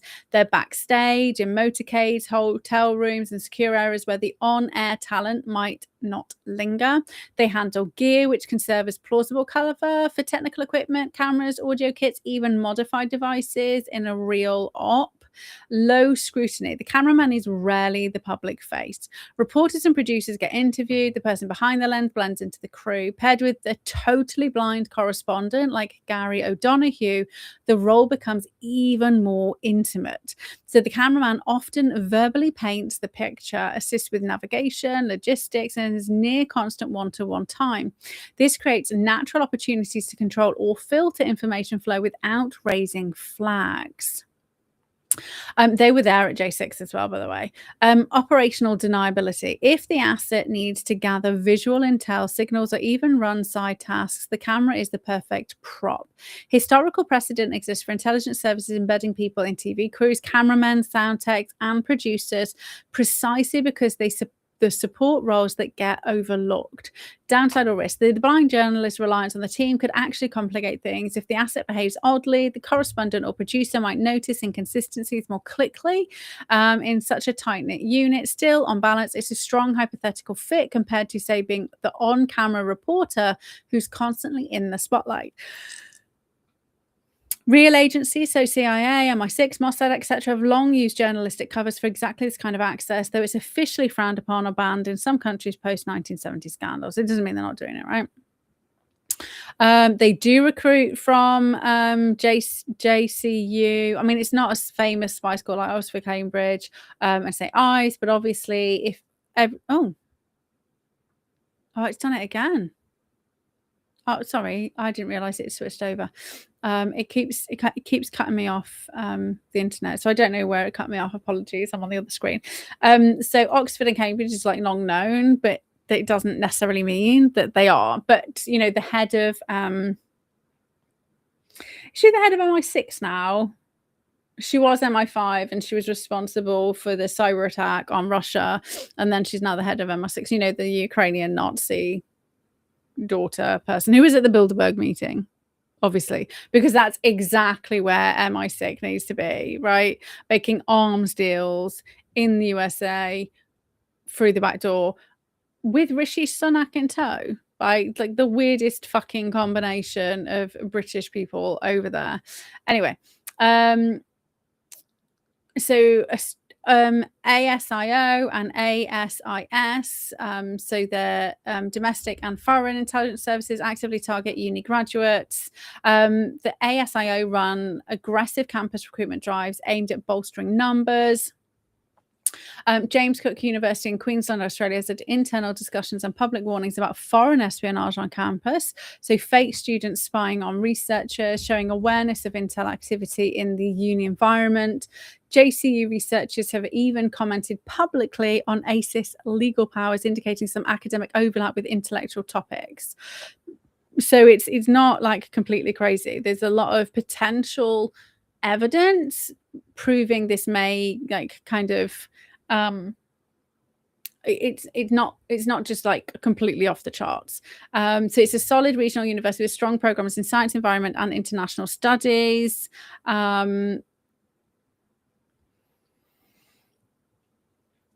Yes, it's possible, but nothing special or notorious about JCU. So he was also in Egypt, and so from a hypothetical intel perspective, so Kyrie during that era, so a major intelligence play around. So he was in Egypt during the Arab Spring, Morsi's election, the 2013 coup. So like Islamist groups, Iran, they were doing lots of dodgy shit. It's going on in Egypt. Again, no evidence links BT personally to any of this beyond his legitimate BBC work. Okay, so then I was trying to find out, like, okay, well, if Trump was being assassinated, what was the reason? So the main things that were on the horizon was like increased push against Iran and the ballroom, right? And some people are stating, you know, well, he's just done this. He's orchestrated this so he can get his ballroom. Like, I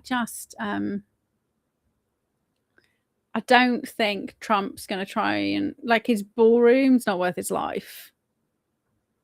Well, anyway. So yeah, ballroom project and Iran war endgame is the only two things. So hypothetical, if you were an evil overlord puppet master controlling the world, purely speculative or pure spec, as Julian Dory and Deef say. What if fun playing the villain role is requested? Okay, so why take Reagan off the board in 1981? So I was running the parallels. Reagan had only been in office 2 months, a disruptive outsider, slashing taxes, ramping up anti-Soviet spending, shifting from Carter's Dente. From a puppet master view, the Bush family, oil, CIA ties was already embedded. Vice President George, ex-CIA director, was next in line. Hinckley Bush family. So Hinckley was the guy who attempted the assassination, which is why it's called the Hinckley Hilton. Bush family coincidences, oil money, scheduled dinner, fuel the old theory, maybe accelerating more controllable establishment figure into power before Reagan's revolution fully took hold, or protect certain Cold War intelligence rackets. But it didn't matter because Reagan survived, became a legend, but then Bush got his turn anyway. From the evil overlord's perspective, right? He's just saying it didn't matter because it happened anyway. It just took a bit longer. So why Trump off the board now, right? So why now? So obviously before the election, they needed him out of the way. So, but what has happened and what's changed that the assassination had to happen over the weekend? So I would potentially predict, but it's not predict, potential is the fact that the Iran staff was potentially coming to a resolution. Right. Because even though there were tanker sorry, why did I say that word? I don't know. Even though there were tankers being nicked by both sides, like we didn't end up with, they didn't go hot, right? There wasn't like major escalations. So Trump's in his second term, more unchecked than ever. He aggressively dismantling institution, deep state purges, pushing the ultra-secure White House ballroom, which reduces reliance on vulnerable external venues like the Hilton, harder for controlled chaos or access, waging a high-stakes Iran campaign that could actually resolve a perpetual Middle East conflict. So there we go. So it is like we predicted, like I was saying, like it's important that it happened. Nuclear missile destruction and deal making, an overlord who thrives on endless war, oil volatility, proxy chaos, and divided US power wouldn't want that stabilized, especially if it sidelines certain allies, expose odd networks, or lets Trump consolidate too much. America first control.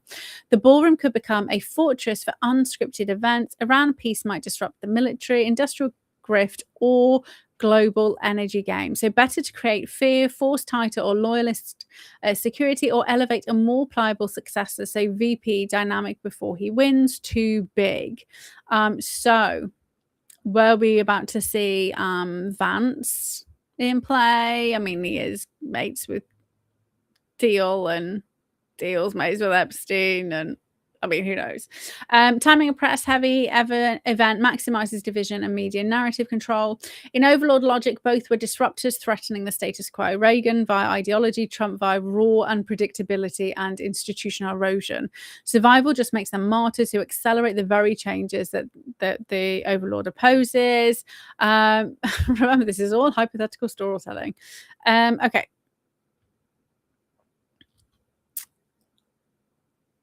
And then I was just like, tried to catch him out a bit, but then he changed his mind. Okay, so please, how are we going to word this? If I update, I will upload the Iran profiles because I think that's going to be useful. Okay, so please run the simulation using the assassination attempt as a potential wild card for Iran, because we were only looking at Hormuz Strait on the other one. Escalation. Stroke going into hot war. When running step 4, we'll keep that in there. Tactical indicators. Okay, so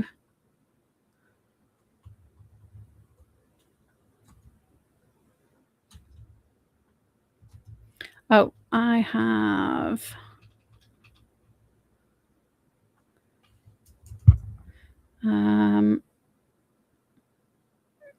uploaded our key players in the Iran war psych profiles. Be interesting to see if it comes up with the same hypothesis following a completely different thread of information. Like kind of like similar results, right? If we end up with a hypothesis that's suggesting we end up with more tit for tat, and just so you know, like when you do it in a completely different thread, and I don't know whether Grok does this. So if you're using ChatGPT, so I use GPT, Claude, Sintra, and Grok. Like I'll use them all. They're all kind of useful for slightly different things. But when you use, so Sintra AI is like kind of like specifically for business, right? But you kind of upload information to a brain and all of the agents kind of pull from it. When you use ChatGPT, you can like explicitly say add to your memory, and then that same piece of information will be pulled from every single one. You can create a GPT where you can upload like 25 pieces of knowledge.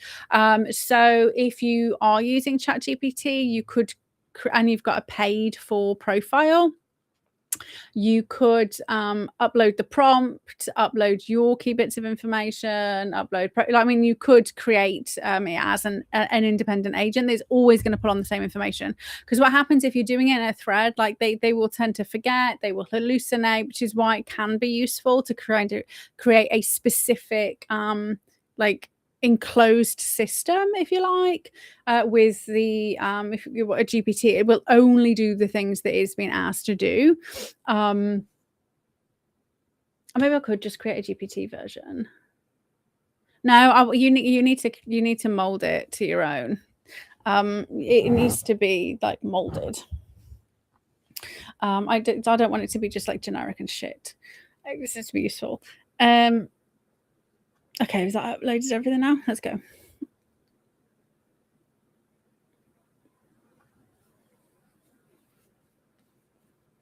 I'll start arguing. It's funny. But yeah, it'll be interesting to see. Oh yeah, because if it's in a completely different thread, it won't be pulling information from any of the other stuff. So it's not like Grok will be pulling on the Iran Hormuz Strait thread and then replicating. So if we end up with the same hypotheses, won't necessarily be worded the exact same thing, but if we end up with the same kind of like, oh, we're going to get tit for tat, then maybe de-escalation, it would just make it more likely. So we're asking a completely different question, coming at a completely different point of view.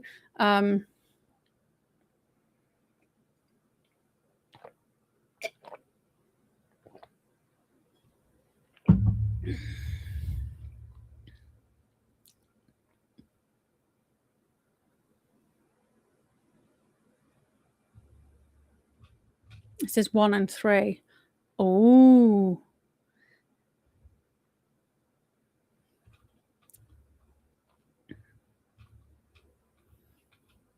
Okay, so problem definition, reframing with okay, so core question, treating the April 25th White House Correspondents' Dinner assassination attempt as a potential wild card. How likely is it to trigger, accelerate, or otherwise influence a return to full-scale hot war in the US-Israel versus Iran campaign, so Operation Epic Fury, given the current indefinite ceasefire extended past April 21st, ongoing US naval blockade of the Strait of Hormuz, and Pakistan-mediated talks? So this has gone right outside, right? We were just looking at, can we figure out what's going on if we're just watching Hormuz in the other one? This has gone wider. Dominant expectation audit to pre-analysis baseline from open reporting and prior context. So the attempt is viewed as a domestic lone actor event with zero credible linkage to Iran or its proxies. As of yet, remember, Butler PA was linked to Iran. And so was 2020 election meddling. So policy continuity is expected. So Trump has already stated the incident will not affect Iran negotiations. A ceasefire is described as fragile but holding under economic pressure on Iran. Tactical military goals are largely achieved through strategic regime change or full nuclear surrender remains though strategic regime change or full nuclear surrender remains unmet. No immediate Iranian statements tie the attempt to their posture. Reframed analytic focus. So how would the psych profiles of key players interact with this wildcard to alter decision thresholds? Emphasis on tactical indicators, immediate post-attempt statements, forced posture shifts, proxy activity within 7 to 14 days over strategic assumptions. So key assumption checks. So assumption 1, the attempt is a genuinely lone actor domestic incident, no state sponsorship or foreign cutouts. Challenged deception principle requires we hold this open until disproven. Assumption number 2, Iran's current hardline IRGC elements and reformist presidency remain internally aligned enough that external shocks do not fracture decision making. Right, high uncertainty. Profiles show institutional loyalty but also power tensions. Assumption 3, US domestic political rally effect around Trump will translate into bolder Iran policy rather than inward distraction, which is being tested. Assumption 4, the fragile ceasefire is primarily driven by Iranian economic or military exhaustion rather than diplomatic goodwill, which is supported by blockade data. Assumption 5, Netanyahu's threat-focused realism will mirror Trump's transactional style post-incident. Plausible but requires evidence weighting. Assumption 6, no major unreported back-channel shifts occurred in the 48 hours post-attempt. But open source only. So we don't know whether there was any back channel shifts. But so we don't know. We actually genuinely don't really know what happened to trigger it. I do not believe he's a lone gunman. Right. I say lone gunman. I believe that the people don't just wake up one morning and decide they're going to do these things. They are orchestrated. They are egged on. They are potentially MK Ultra'd and they are triggered. Like there's all of those things that are going on. So something will have happened. And this is not what Grok's going to consider in any way, shape or form. There's a reason why Grok isn't going to go like we go crazy. Grok finds the evidence and we kind of figure out predictability. Right. Something will have happened for that event. We don't know what. It could not be. It might not be. It might, and we never know. Maybe they weren't actually aiming at Trump. Maybe that's the. We'll see what he says as devil's advocate. But maybe they were trying to take somebody else off the board that we haven't even considered. All assumptions were explicitly listed and stress tested against the psych profiles and available facts. So high quality evidence gathering, high quality sources, tactical indicators, high diagnostic weight, Trump's immediate post-attempt remarks framing the shooter as a sick person while pivoting back to Iran talks. So no change in US blockade enforcement, Iranian state media silence on the attempt. That's weird, isn't it? The PM measured diplomatic language.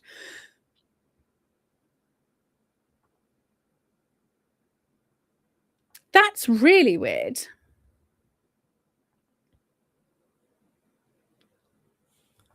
Is it weird that the Iranian media are silent, considering they are at war and want to bring about the global caliphate of which Trump is like putting the complete kibosh to? I mean, is it just me that thinks that's weird? I'll put it in there and then we'll run it after. Okay, so Where do we get to? No, I did that.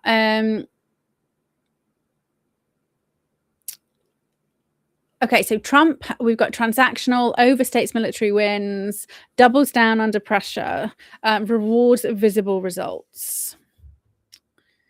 Doing some stupid scan. Go away. Netanyahu, threat focused, overpromises decisive victories, prioritize tactical hits. Vadi, hardline institutional control, history of asymmetric operations, blocks pragmatist flexibility. PM, pragmatic reformer, constrained by hardliners, favors diplomacy but backs security responses. And then Mohabita is continuity from daddy and hardline operator and child soldier. So let's not forget child soldier. Right, that's really key to his psych profile. Ongoing Hormuz blockade, stalled. Islamabad talks, no Iranian proxy spikes reported post April 2025. So that's April 25th. So that's good. High for observable action statements, medium for inferred psych drivers, no low quality rumors used. Good. Hypothesis generation and ACH. So we've got 5 hypotheses, deliberately broad and mutually exclusive where possible. So hypothesis 1, assassination attempt triggers rally effect. So Trump and Netanyahu hardened stance, decisive push to end Iran campaign via resumed hot strikes on maximalist demands. So hot war. Hypothesis 2, attempt creates domestic US distraction and inward focused. So reduced appetite for foreign escalation and ceasefire prolonged or tacit de-escalation. Hypothesis 3, Iranian hardliners, Vadi or Moabita perceive US vulnerability, opportunistic asymmetric escalation, so proxy attacks, Hormuz closure threat or sabotage, and again, hot war resumption. But remember, we haven't had any of those for the last couple of days, so we'll see. Hypothesis 4, attempt has negligible causal impact. Iran trajectory remains driven by objective military, economic realities, and ongoing talks. So hypothesis 4 is the 3 from the other time. So that's the continuing tit for tat. Hypothesis 5, attempt strengthens Trump's domestic hand. He uses it to extract better deal terms without kinetic escalation. Control pressure, not a hot war. Okay, so T's and S's. Oh, we got quite a few here. Okay, so nothing is across all of them, so none of those should be zeros, but that's fine. I don't know what he's doing there, but it's cool. 1, 2, 3. What I'm counting the pluses. 1, 2, 3, 4, 5. 1, 2, 1, 2, 3, 4.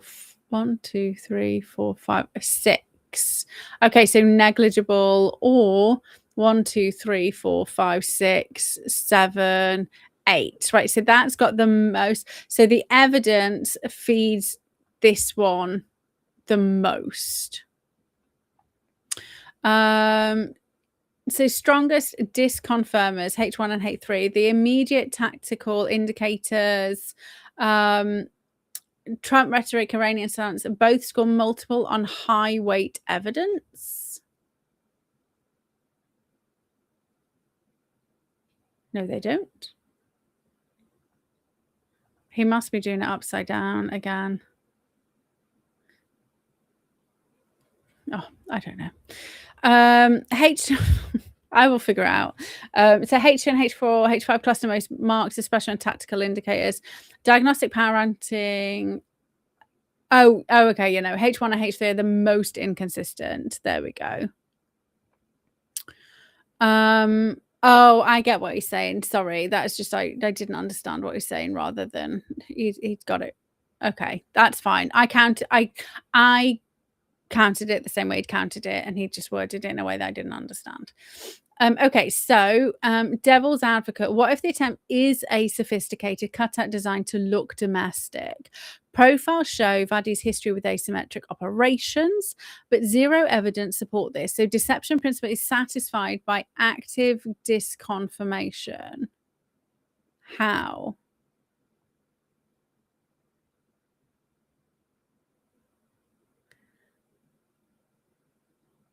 Okay, so we're going to snap back to ceasefire. Pre-ceasefire, it was already dodgy.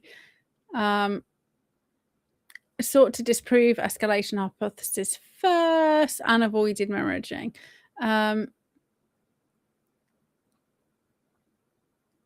Rapid synthesis.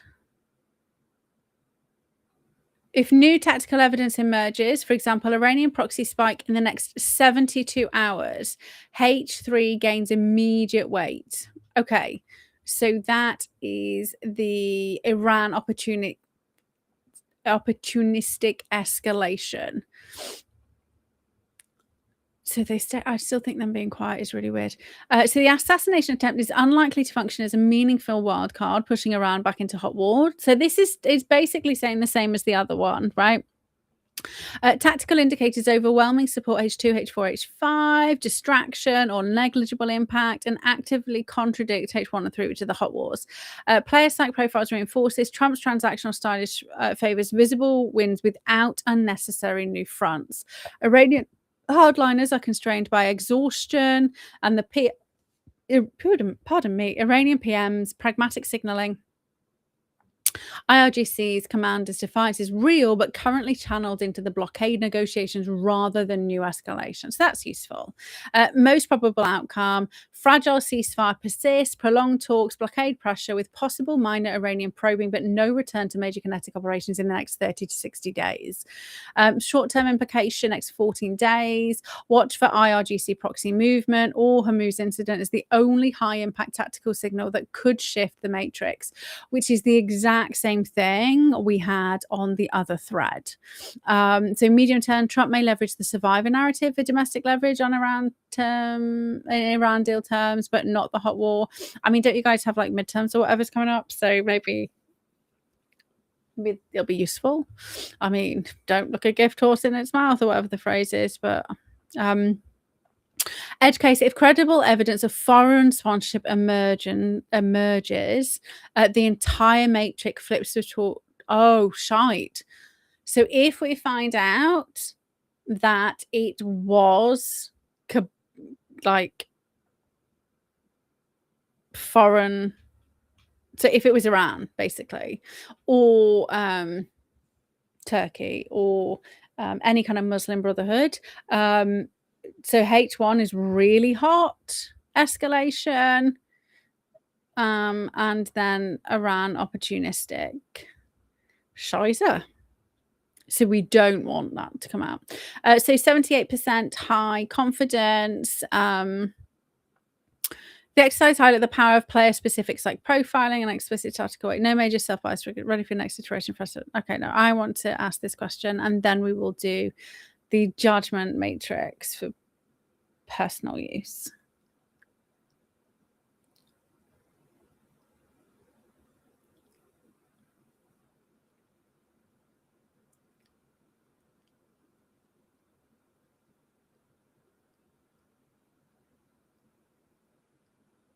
So I'm just asking about the silence.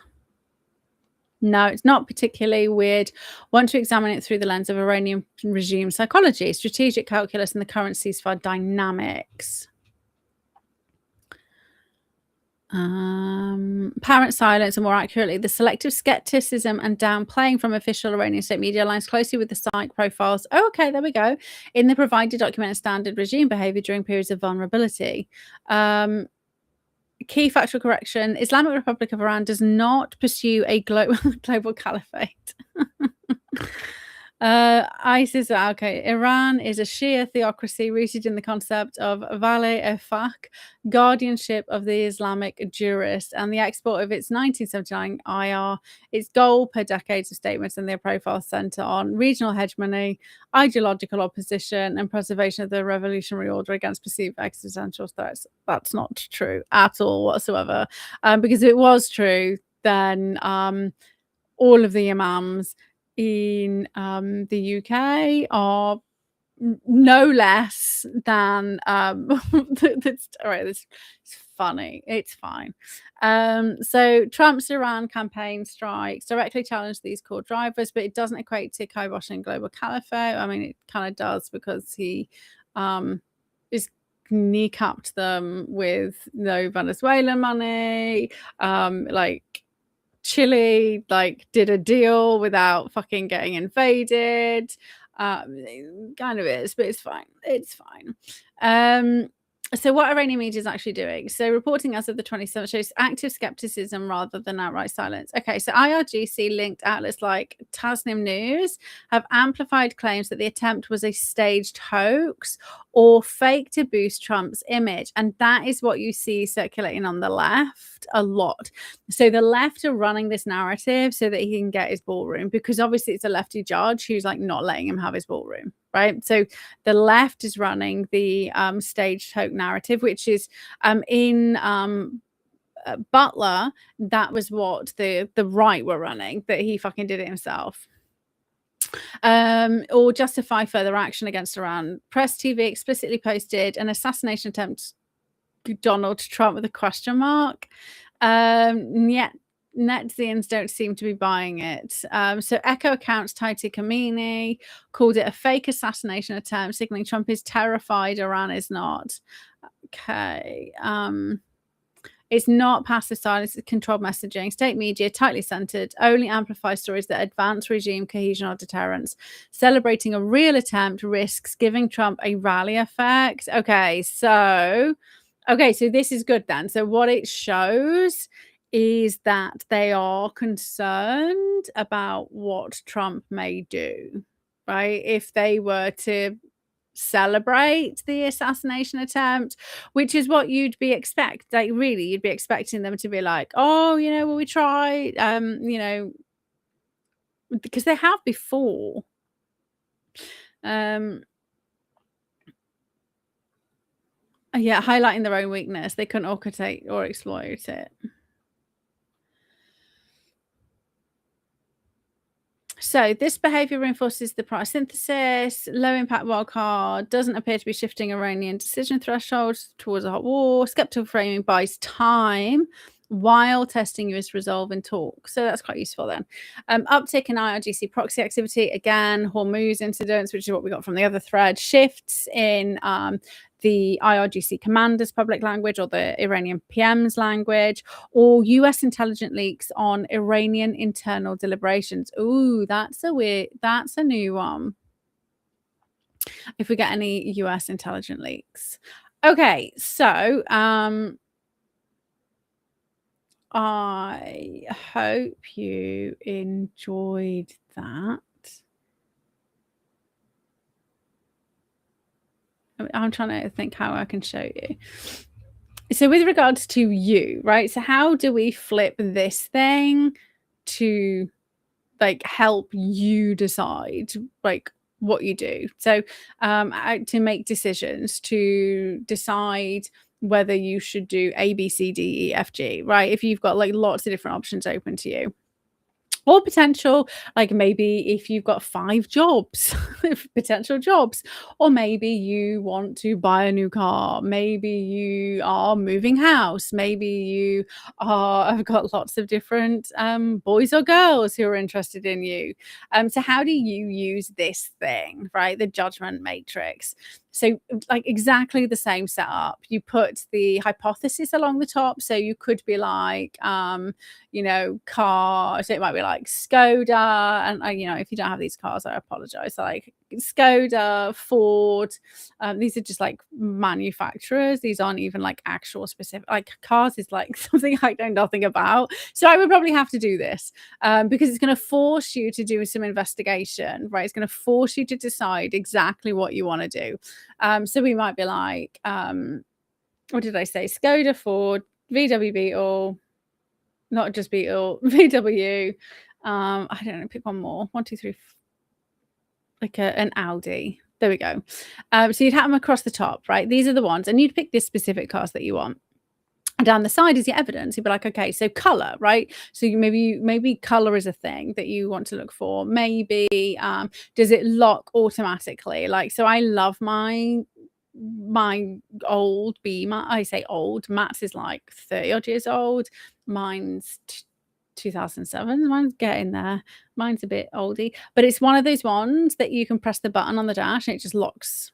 And if you when you start driving, it will lock, right? It locks you in. So do you want that for safety? Like, do you want to be able to lock your car?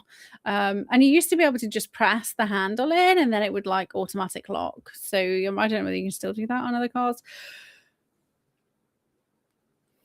Maybe you want mileage. Maybe you want petrol versus diesel. Maybe you want maybe you got a young family and you want what isofix, whatever that thing's called, that you put like the buggy thingies in, the baby carrier thingies in, boot space. You have parking sensors, power steering, like whatever it is, like all of the things that you find really important, or you think you might find really important, right? Because you will have already done, like this is the analysis stage. This isn't the exploratory stage. So first you're going to have a look. You're going to go just like go on to like websites, find out about cars. And then you're going to say, like, you just go along, right? And you kind of go, okay, so the color, I mean, it doesn't matter. You can like all of all of them. You can probably get like pluses on all of them, right? Because you can just pick your color, right? You can usually pay a bit more, but you can just pick your color, so that's fine. So what that would do is because you would have like pluses all the way across. It then makes color irrelevant to the decision. Right? So the color of the car is not something that actually matters because it affects every single outcome, like equally. It's not it's got no diagnostic ability. So the way that Heuer kind of describes diagnostic ability is if you think about if you have a temperature. If you go to the doctors and they say you got a temperature and that's the only thing you have, that is like completely useless because that can occur in like so many different illnesses, is that they've got no idea what's wrong with you. Right. So it's an irrelevant piece of information. If you have a high temperature and like a wheezy cough, and I don't even know whether that's the thing where you get like two of those things and it makes it like even more, but like that is well on my warehouse. But okay, so that's what Grok's supposed to be doing with the zeros. So I need to figure out why he's not, because he's literally got the book uploaded. So, but you know, like I said, I hadn't managed to test it. I was too busy eating my dinner. Sorry guys. I was really, really hungry last week and then I was really ill. So I don't want to be doing the same. So then you might be like, isofix is only in 2 of them, right? And then you decide, actually, this is like really important. So you might decide to not just use pluses and minuses. You might actually decide, so if there's like 4 cars, you might give like a percentage of how important something is. So you might say if you've got like 10 things, each thing is worth and you decide, right, okay, well the color is worth like 1% because I can just change it. The isofix, maybe that's really important because you've got like a really expensive pram thingy, and you need that, right? So maybe that's like 20% weighting. And so then you can actually have like percentage weighting as well, should you choose to, right? I'm trying to keep it like as basic as possible, but bearing in mind, I do have issues with numbers. So if you don't and you like love math, then like put like percentages on there and weight it. So basically you go through all of the bits of evidence and you say, does this car have this? Does this car have this? Does this car have this?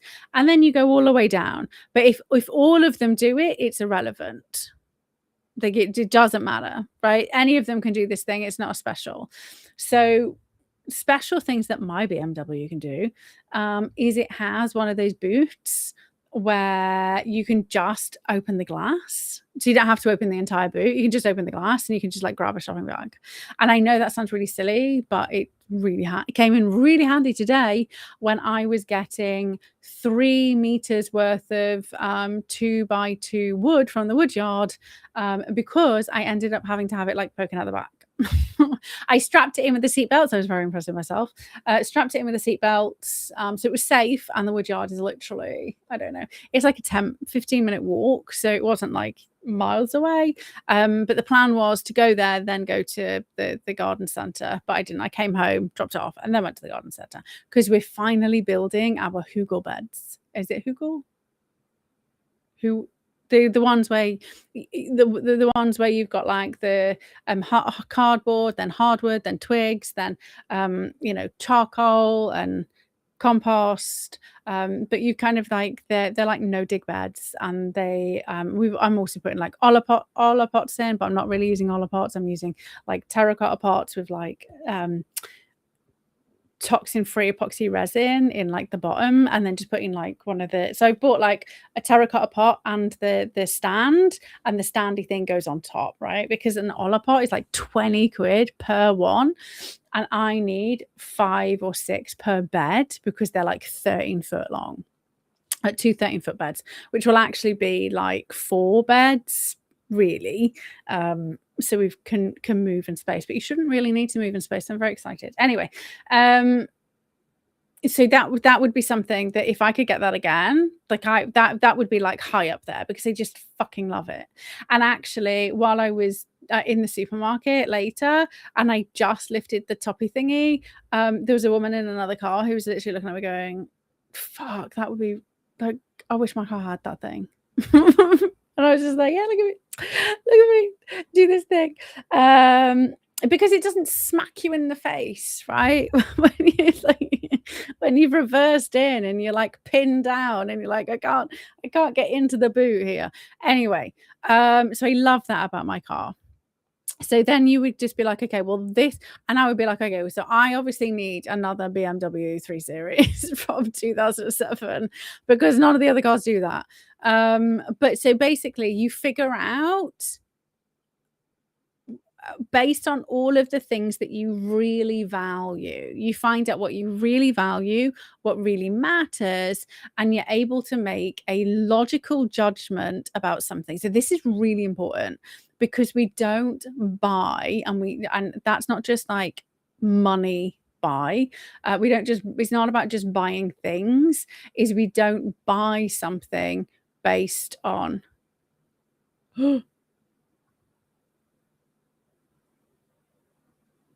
am I still here? Oh, I didn't like that. Oh no.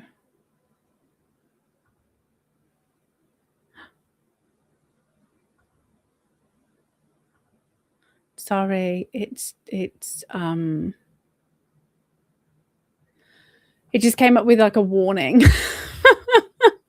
It was like, no, don't do it. Right, there we go. Let's stop sharing because I think it's just crying now.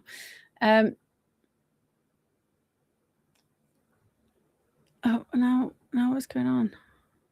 Oh my gosh. What the fuck? There we go. It just came up with like a critical error. So, okay, so people don't buy based on logic. They buy on emotion. Am I back? I don't know. It doesn't like me today. So they buy an emotion. So that's not just buying actual physical things. Is you buy into an idea based on emotion. So, you buy into the boy or the girl on, emotion. Gosh, me. You will make decisions. You make snap decision based on how you feel. And if you feel good, then chances are that decision will end up in like good results. Like, woohoo, we love feeling good and making decisions. However, if you feel really shitty, the results will be really shitty. So if you're going to make like a proper decision about something, and if you are unsure, right, because we can only hold certain bits of information, like teeny tiny bits of information compared to all the information that we need to analyze in our working memory. So you're going to do the perpetual forgetting. Is every time you come across something, you can just stick it on your list, and then you can go across your hypotheticals, right? Your hypothesis is. And what you're trying to do is you're trying to disprove the hypothesis. So you are going to, so if you got the car examples, is you are trying to disprove that I would be trying to disprove that the BMW 3 Series from 2007 is like the best car for me. I would be trying to disprove the Audi equivalent is the best car for me. And so you're going to examine the evidence so that it disproves the hypothesis, not proves it. Because if you do it from a place of, I need to prove this thing, you will end up in the trap, right? And you will end up just in confirmation bias, and it just ends up in a whole shitstorm, because then you will still end up making a decision based on emotion. So this enables you to actually step out of what's going on in your emotional and into your kind of logical mind, but actually on paper, right? I would do it on paper. Would literally like draw it out, and we stick it on a wall. And every time you walk past it, you'd be like, "Oh, this is this other thing," and you can type it on. And then once you've kind of captured everything, whatever's no longer irrelevant, right? Like whatever's like crossing at all of the hypothesis, remember, is completely irrelevant. Whatever's remaining, like that's the only things you need to really consider to make your decision. So this is really cool. Like I love it. I don't have any decisions to make though, so enjoy testing out. I will be using this because I will make a decision and that's it. And I don't always make good decisions because I'm not always in a good space of mind. If I've, just life, right? Life happens. And I don't always do a state check-in, which you should do before you make a decision. So just because I say we should doesn't mean, I'm human. I'm not a robot. I make mistakes, but this is a way that we can avoid making mistakes, especially costly ones. And again, costly doesn't just mean financial. It also means like going on a date with somebody who's like not a great person, or I don't know, whatever it is you're trying to make a decision about. Making like a shit dinner. Maybe like shopping list. Maybe like, it doesn't have to be like maybe it's a little bit of a waste of time for like teeny tiny little problems, but maybe just use it on teeny tiny little problems to get used to it. Right. But eventually, here's where it gets really exciting. Eventually, you will teach your brain to just do that. Right. If you do something enough, you teach your brain that this is the process, it will start to do it. And Heuer says using the judgment analysis is the difference between somebody who's just looking at evidence and somebody's analyzing evidence. So that is a linchpin technique to enable you to really analyze whether you should or shouldn't do something, and or not just whether you should or shouldn't do something, but actually what step you should be taking to achieve your goals, right? So do a backward analysis first. Like if I want to be, I don't know, leader of the entire globe, right? If I was going to be the leader of the entire globe, what would have to happen in order for me to get there? So do a backwards analysis and then figure out which bits of evidence, which hypothesis you're going to, that's just, it's a random example, right? But in order for me to be driving around in a car that doesn't need lots and lots of work done it, I really like my car though. So I'm not going to see emotion, right? Matt keeps telling me, Katie, you need to retire it. And I won't because I love it. So emotion. Maybe I just don't tell Matt about this thing. because then it'll probably make me do it, and I don't want to do it. And you don't want to upset the Jax Woodland household, right? Just be threatening you right now. You don't want to be doing that. But yeah, so it will stop you making decisions based on logic, because stop you making decisions based on emotion. No, it's not that emotion isn't good. It just, we don't always foresee and or take into account all of the pieces of evidence, just because we will be clouded as well, right? So we've been through this before. Like when you are emotional, I mean, if you are fear-based, your capacity to think and analyze information and all of that is like vastly diminished. So if you are struggling with stress, depression, anxiety, anything like that, the judgment analysis will be really helpful, because your brain literally won't be able to do those things right now. So this is, you can force your way to do it, right? If you're happy, that's great. But you may be looking at things through like rose tinted glasses. That's the way that I tend to be. Like, I have these grand plans and don't actually factor in how long things take. Right? Because I can do these things. And then I'm like, oh shit, like you actually can't. Like, what's the most important thing you need to do to move the needle? So I hope you have enjoyed this week's show. I am planning on not being ill tomorrow, and hopefully we'll get this weird grok weirdness ironed out, so that we can all have the AI CIA analyst, and start figuring out what they're doing. Like you literally saw it took seconds, right? It literally took seconds. So have an amazing week, and I shall see you next week. Lots of love. Bye for now.